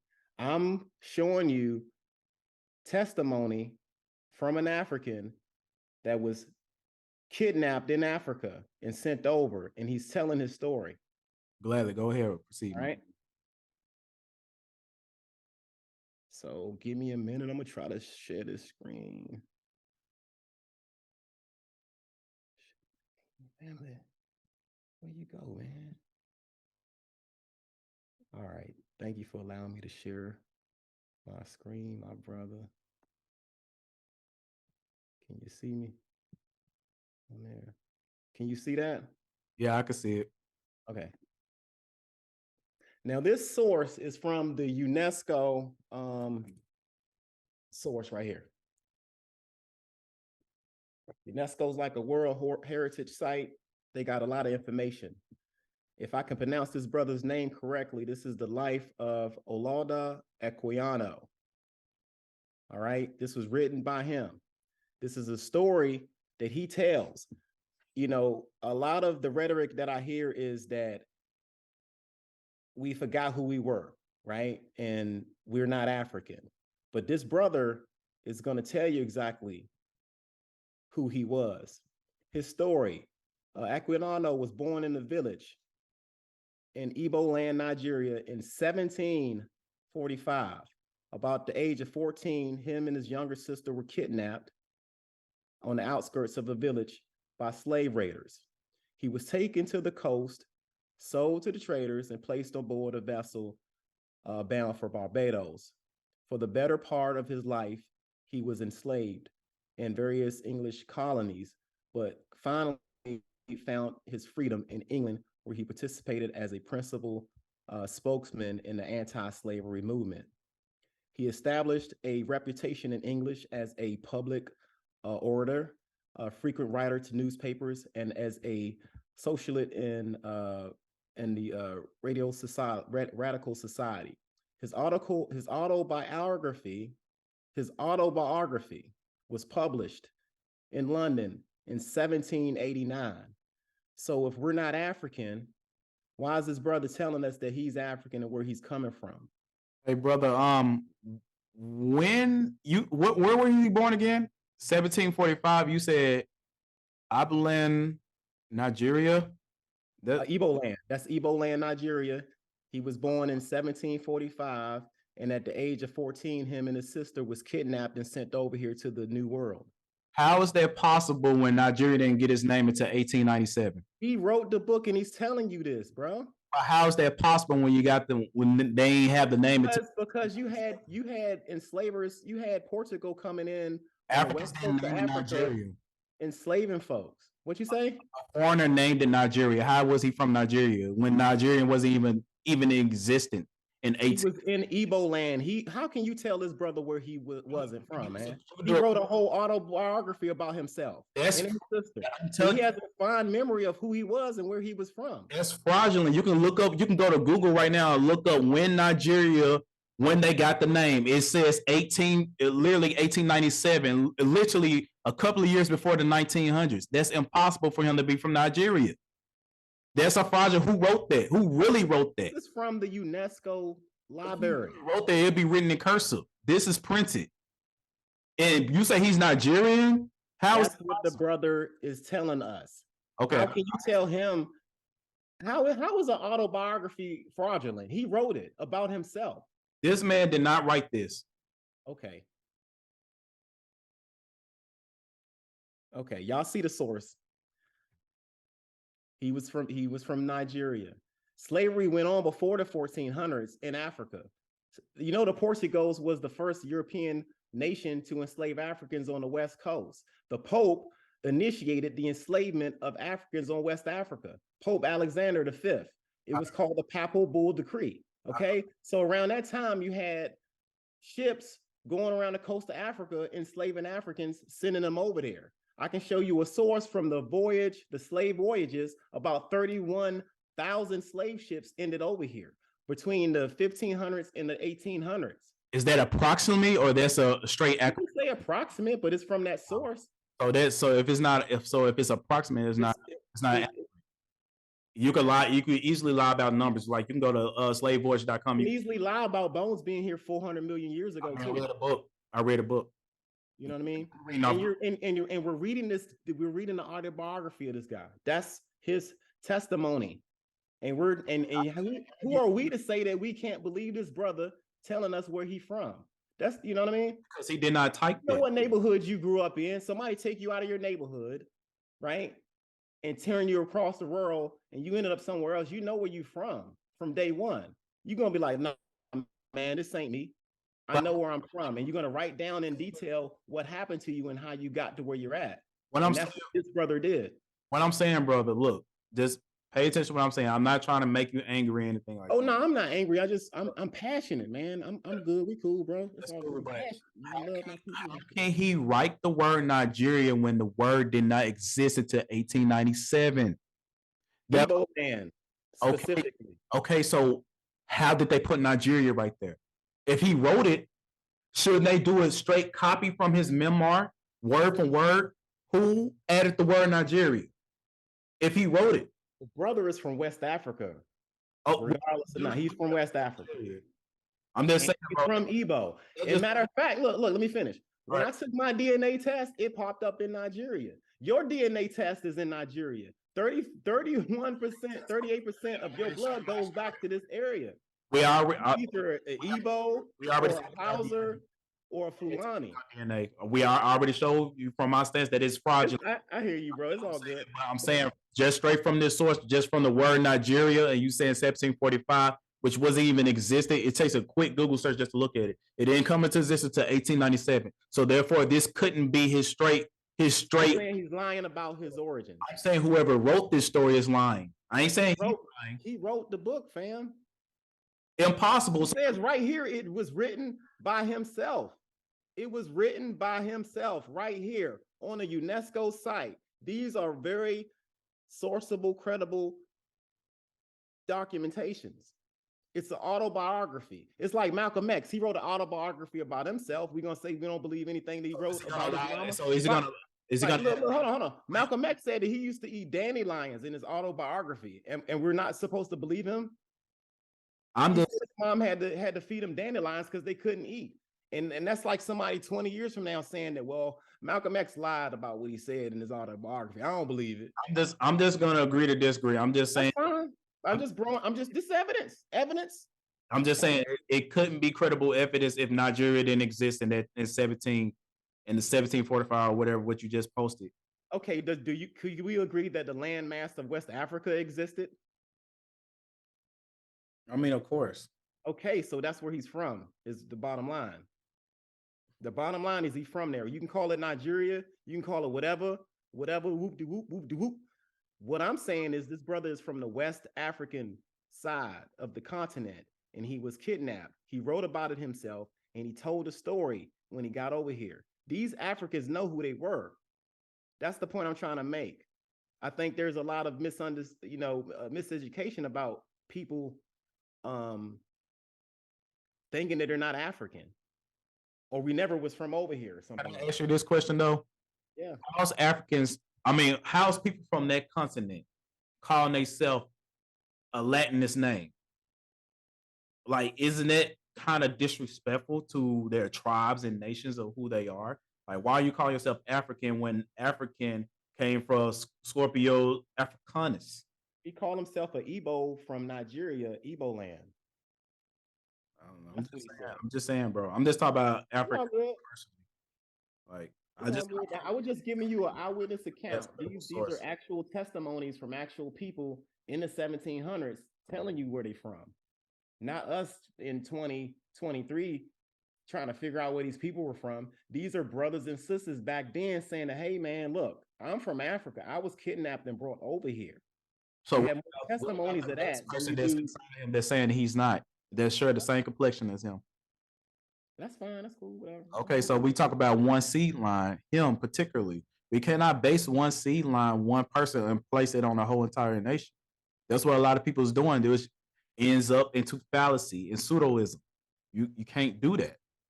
Like, if I pull up my records that predates this man, and it shows I'm a Choctaw Indian or whatever, or a Chickasaw or Kitsawa, anything in any type of record of the census or anything like that, then where that leaves me, not African. So on a personal level, personal face value level, or someone that actually know who they are, they've been proven by the ancestral line, this would be fraudulent.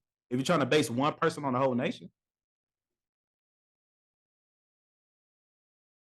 I hear you, fam.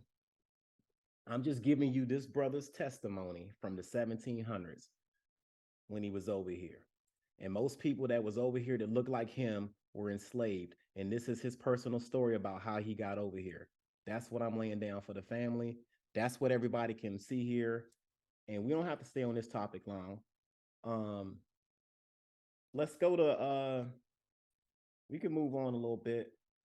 You okay with your time over there?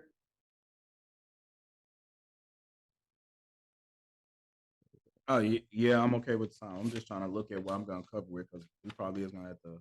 We could either do a part 2 of the debate or We'll do a part 2, definitely, man. But I just want to cover one more. I'm not gonna be as crazy talking like how. that's fine, man.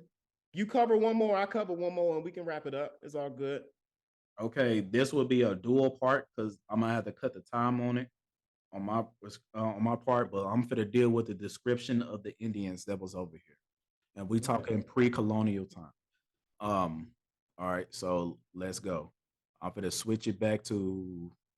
Oh, you still sharing? Stop sharing real quick. My bad. All right, you good? I'm gonna mute my mic and all that. All right, let me make me the host again. And because I'm running on 18%. It's a good debate though. I like it. It's good. I know we kind of got dysfunctional a little bit, but it's good. We do not need your 2 cents. Okay, where's that word? Shoot, I didn't put it on here. Oh, there it is, right there. Okay. We're gonna deal with this word. The racial word. We're gonna deal with this. Do you agree or disagree that the N word? Now, let me ask you this: does the N word only apply to Black Americans or just African descent of what you say? Yes or no? Are we talking about the word Negro? Negro and you can say the other one. They both There's synonymous another one. together. But I mean, when they talk about Negroes, I feel like they're talking about African Americans or descendants from Africa. Okay. All right. So we're gonna dive into that real quick. Credible sources to prove that that is not true. So we're gonna deal. Can you see the screen? Yeah, I got you.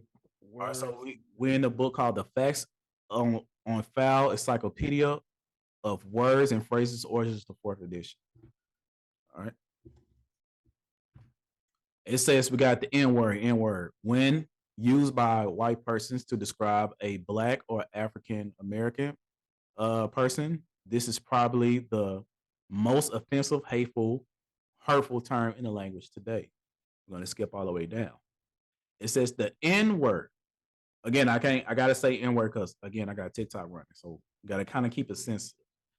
But the N word it says the N word has also been an offensive derogatory term applied to Indians as well as Black people up to recent times. So it's just not applied to African descent. Let's go. This is from the Oxford Dictionary. This is all of the Oxford dictionaries combined together online. You have to pay a membership, a total of $100 to actually review these things. But it says, again, we're still the word. This is this is Negro. This is that term. This all the way at the top. But it says a dark-skinned person of any origin. Any origin. So we see that it's still expanded. It's not just African. And early US used usually with reference to the American Indians. Then we got sources at the bottom of it that show exact ways on how it was used. For example, 1843 from T.C. Halliburton, whatever it is. It says heathen indigent N-words. Indigent means, of course, going to indigent, indigenous, Indian, indigo, things like that. Why are people in the 1800s all the way down to the 1700s calling Indians N-words? And no, we ain't talking about they intermingle and nothing like that. I'll show you before the African intermingling on the West Coast that they were still being called N-words. And I can show you depictions of them, of these people, illustrations of these people in voyage records. It says the American Historical Record. Hold on, is that everything I had? Okay, I'm going right here. It says a dark-skinned person of any origin. Then it says down here the Tunny selling bombs. There was another word they call us Tunny, which means brown or red brown people. And also, this other one, it says also occasionally designating any dark-skinned persons again. And it also means a person who does menial labor. Any person is considered to be of a low social status. So this means it can be applied to any persons in a low status. We talk about 18th century. We talk about pre-colonial century. We talk about colonist century. That's what we talk about, colonist era. Anybody that is a laborer. That word literally applies to anybody of any nation.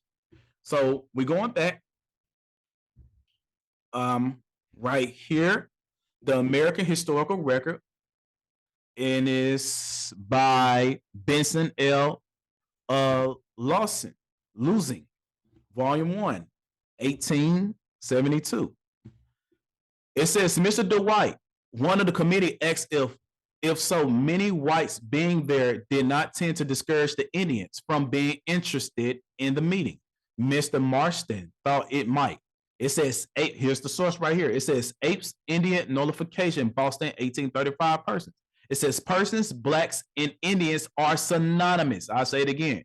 Colored persons, blacks, and Indians are synonymous. They all mean the Marsfi Indians. I'm going to leave that alone. And it says, I'm going to this book right here. A lot of Pan-Africans, they hate this book, but I see that the reason they hate this book is because this book give a lot of sources at the back of it. They tell you where he got his sources from. Africans and Native Americans by Jack D. Forbes. And it says right here, it says, as the reader will see, there is hardly a racial term which has a clear and consistent meaning over time and space. For example, the term Indian or Indio was being applied to many persons, including the Indians of South Asia, and it says, as well as groups found in the West Indies, the Americas, and the East Indies, Filipinos, Chinese, Japanese, etc. The term N-word was being applied to Black Africans, the Indians of India, and Native Americans, Japanese, and slaves of whatever ancestry. It says Black has been used for all of the above and non-whites in general. These are sources you can back up and go look in the 18th century and see that, hey, during slavery period, if you remove their roots mindset and expand your mind on this period, I can show you later. Probably I'll show you in part 2 that the majority of slaves from 1492 all the way up to the 1800s, the first slaves that actually came here were actually indentured servitudes, and this is where they trick you. The indentured servants was still treated. I got the sources while you're shaking your head. The indentured service was treated as chattel slavery. And if you don't believe me, since you're shaking your head, I'm gonna go there.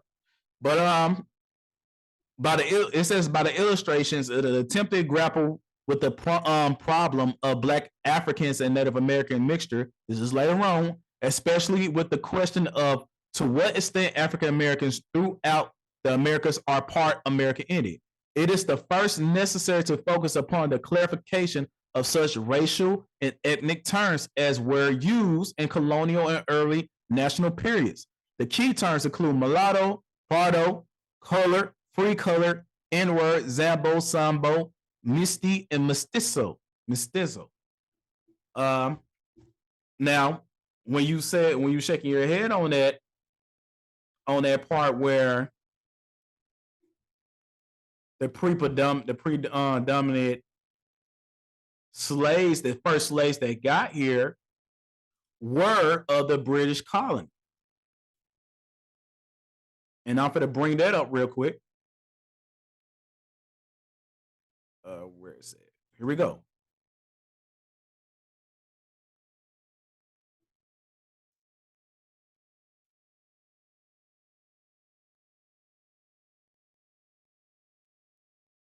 Is that it? No, this is it right here.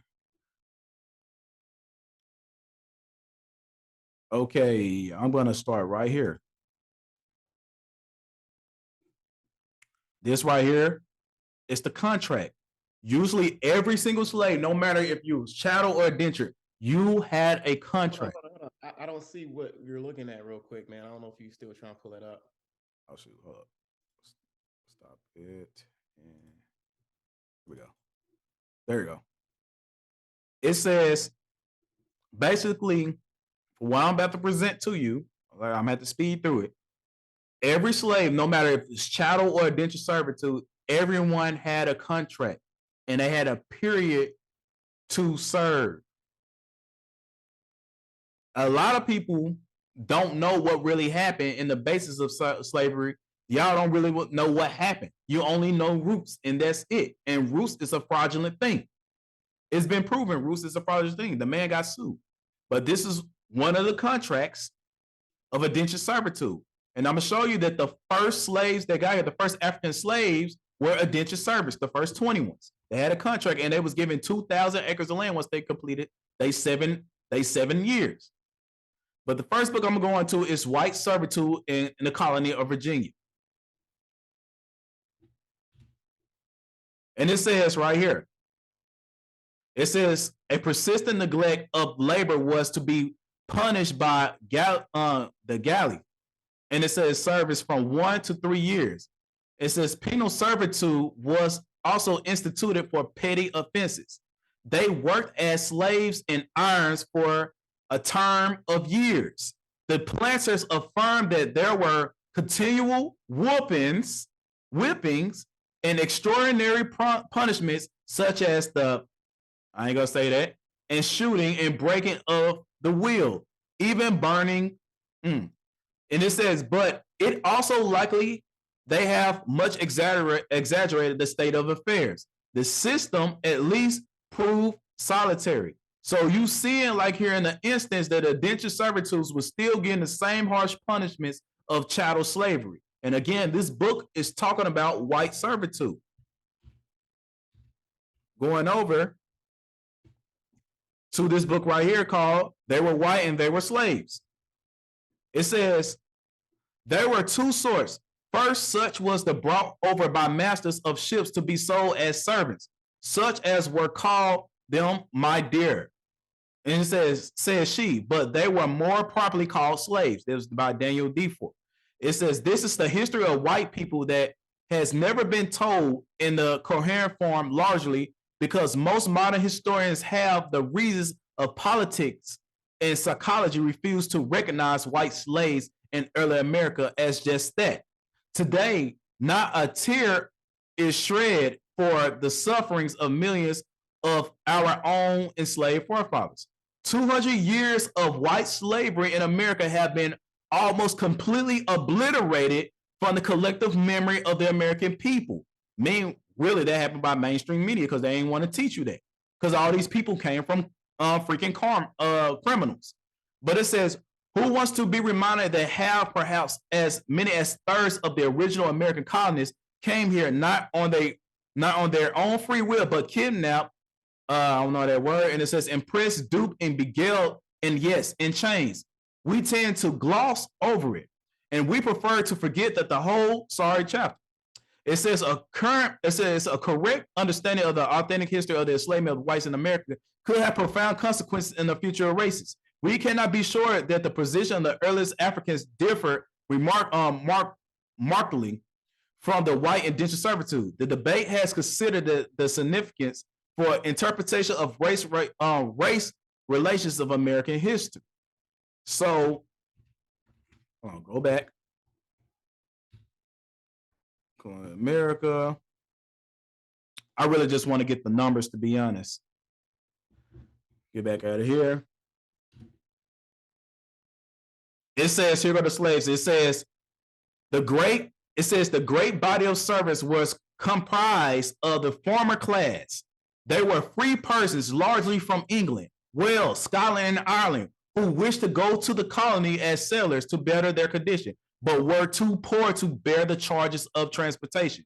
They consequently enter into voluntary contract, which was the indentured servitude, with one that would assume these charges in their maintenance for such a term of years as would repay the outlay, placing themselves for this limited time at the disposal of the persons of any reasonable service. Now, basically what is being stated, the people who you deem as slave masters wasn't even slave masters. They were servants. and the people that owned them. It's going to be hard to believe, but I got books on to prove it in this same debate that these whites was owned by Black or Moors and Sephardic Jews as well. They had a swarthy complexion. I'm just jumping the gun right now before I even go to the source if we have the next debate. But these Black people owned these white servants as well when they came over here. And it says a very large number of convicts sent to the American plantations were politically and not social criminals. On the Scotch prisoners taken from the Battle of Worcester, 1,610 were sent to Virginia in 1651. Again, these was criminals. They were servants. 2 years later, 100 Irish Tories were sent in 1685. This is after 1619. And a number of followers of the Monmouth that had escaped the cruelties of Jeffreys, many of the Scotch prisoners of Dunbar and the rebels of 1666 were sent to New England. That's the colonies, the 13 colonies, and the other plantations as early as 1611 by Governor Dale. So I'm saying the majority of slaves, I'm gonna end it right here. I can give a testimony of that, but see if I'm really truly done right here, because I do got to end it. I can say this if we do go.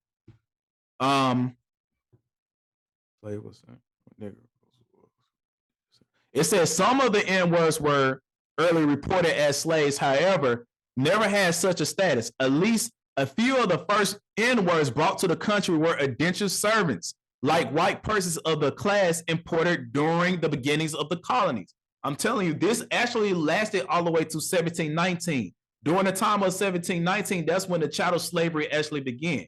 And in this book, it tells you approximately up to 400,000 Africans actually came, not 12 million. And that's still, it says right here, but estimates are impossible it says estimates are impossible here because the variation of the annual importation as a result of many influences. So, I mean, I'm gonna end it right there, but it was more than Africans of melanated complexion that was sent here. It was a lot of people. I mean, I haven't even gotten into the Chinos. I haven't even gotten into the Black Irish, the Black Britons. I haven't gotten to all these other slaves that came here doing the transatlantic slave trade who was falsely called Africans.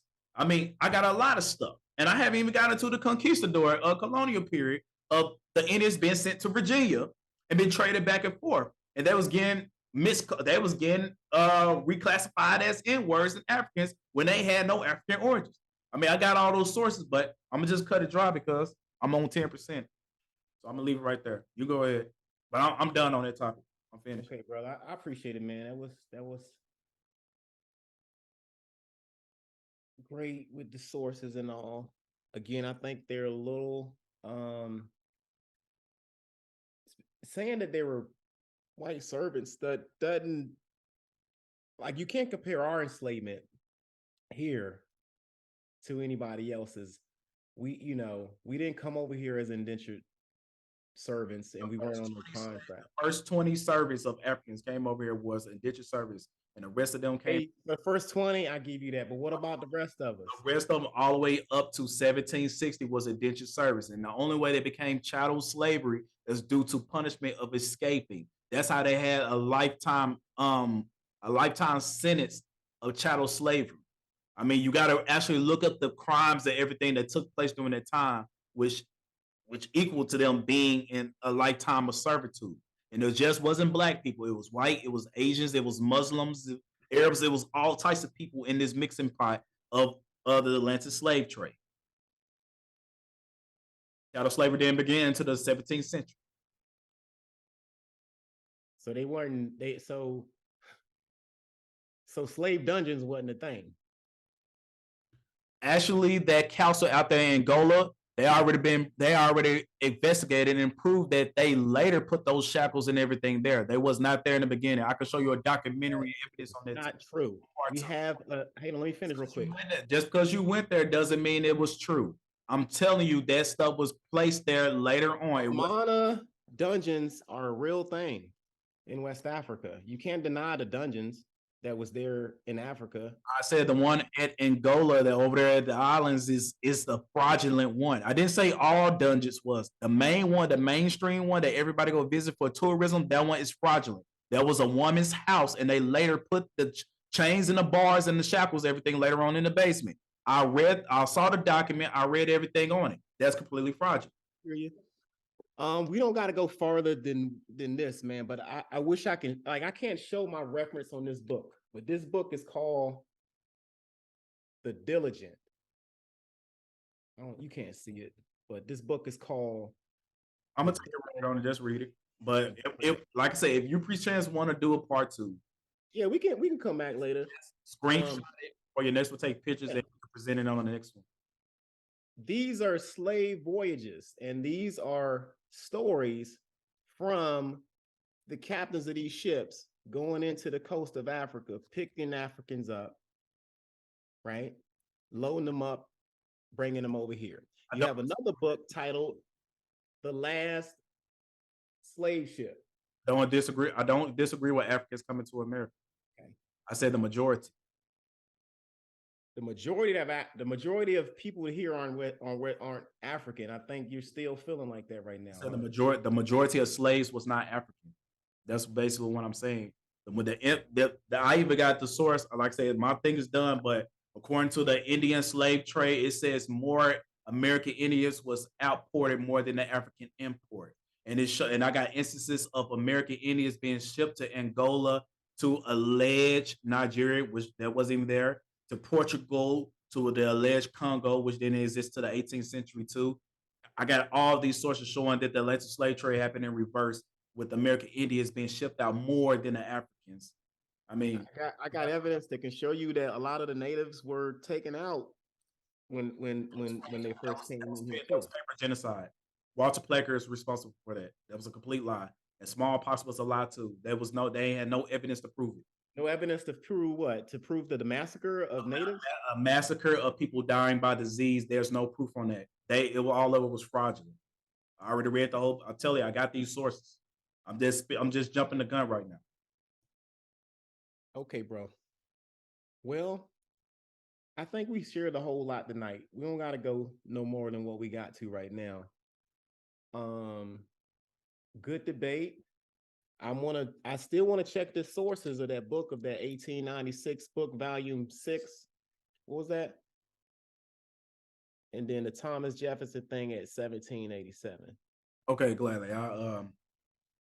I'll do it. We can set up another debate if, like I said, next Saturday on the weekend, if you're free. You give me some time a little bit, but we might can do that. I got everybody trying to hit me up. Y'all don't think we African, man. You ain't the only one. So, you know. I'm a heavy hitter, bro. I'll have nothing but sources, bro. We both got them. I see you a hitter too. I'm not gonna deny you did a good job tonight too. I'm not gonna deny the evidence you did. You did a good job. You really did a good job. Better than most people I debated on TikTok. You did a good job, and I'm not gonna deny you saying that, man. And the way what I will say is you came with me with respect. You weren't never disrespectful. I do appreciate that. I try to be a gentleman in these debates. There's no need for me and you to disagree and chew each other heads out just because we don't have the same ideological beliefs and stuff like that. So I appreciate the way you came and we set this thing up. I do got one request for you. The next time we talk, can you show proof and evidence that your direct line came here from Africa? Like, yeah, I can. Transfer records? I got paperwork right here. I got paperwork right here. Not DNA. I got paperwork from my family, from my family, and has a direct connection to an African that was enslaved. Also, you have a real transfer record, a real voice record. I got my documents from my family reunion right here, and it explains exactly our lineage. It talks about the story and all of that. So I know I'm from Africa. A lot of people might not know that, but I know personally I'm from Africa. I'm not gonna take that from you. As long as I see, as long as you show me next time we talk, as long as I can see that transfer record and Yeah, I that got you. I can read the whole thing and all of that. It'll tell you that lineage line from you all the way up to that, all of that. that particular. All of that's in there. But I want to remind you, that's just one line. Going back 20 generations, that's 1 million people. So yes, you can say African, but you can't deny the other ones that might pop up if you actually do intensive research into the other seed lines that link to you. I need you to do me a favor. I got my records. Can you bring me some type of sources that are a little bit within our time that we're on? Because some of the sources that you was bringing, man, was like way back there. Can you show anybody supporting those claims all the way up to now? There's not going to be nobody supporting the claims of what I present because they influenced by Darwinism in the base of science today. It opposes their belief system and their theories. I already told you in this debate, the reason they oppose them because it goes against the basis of science.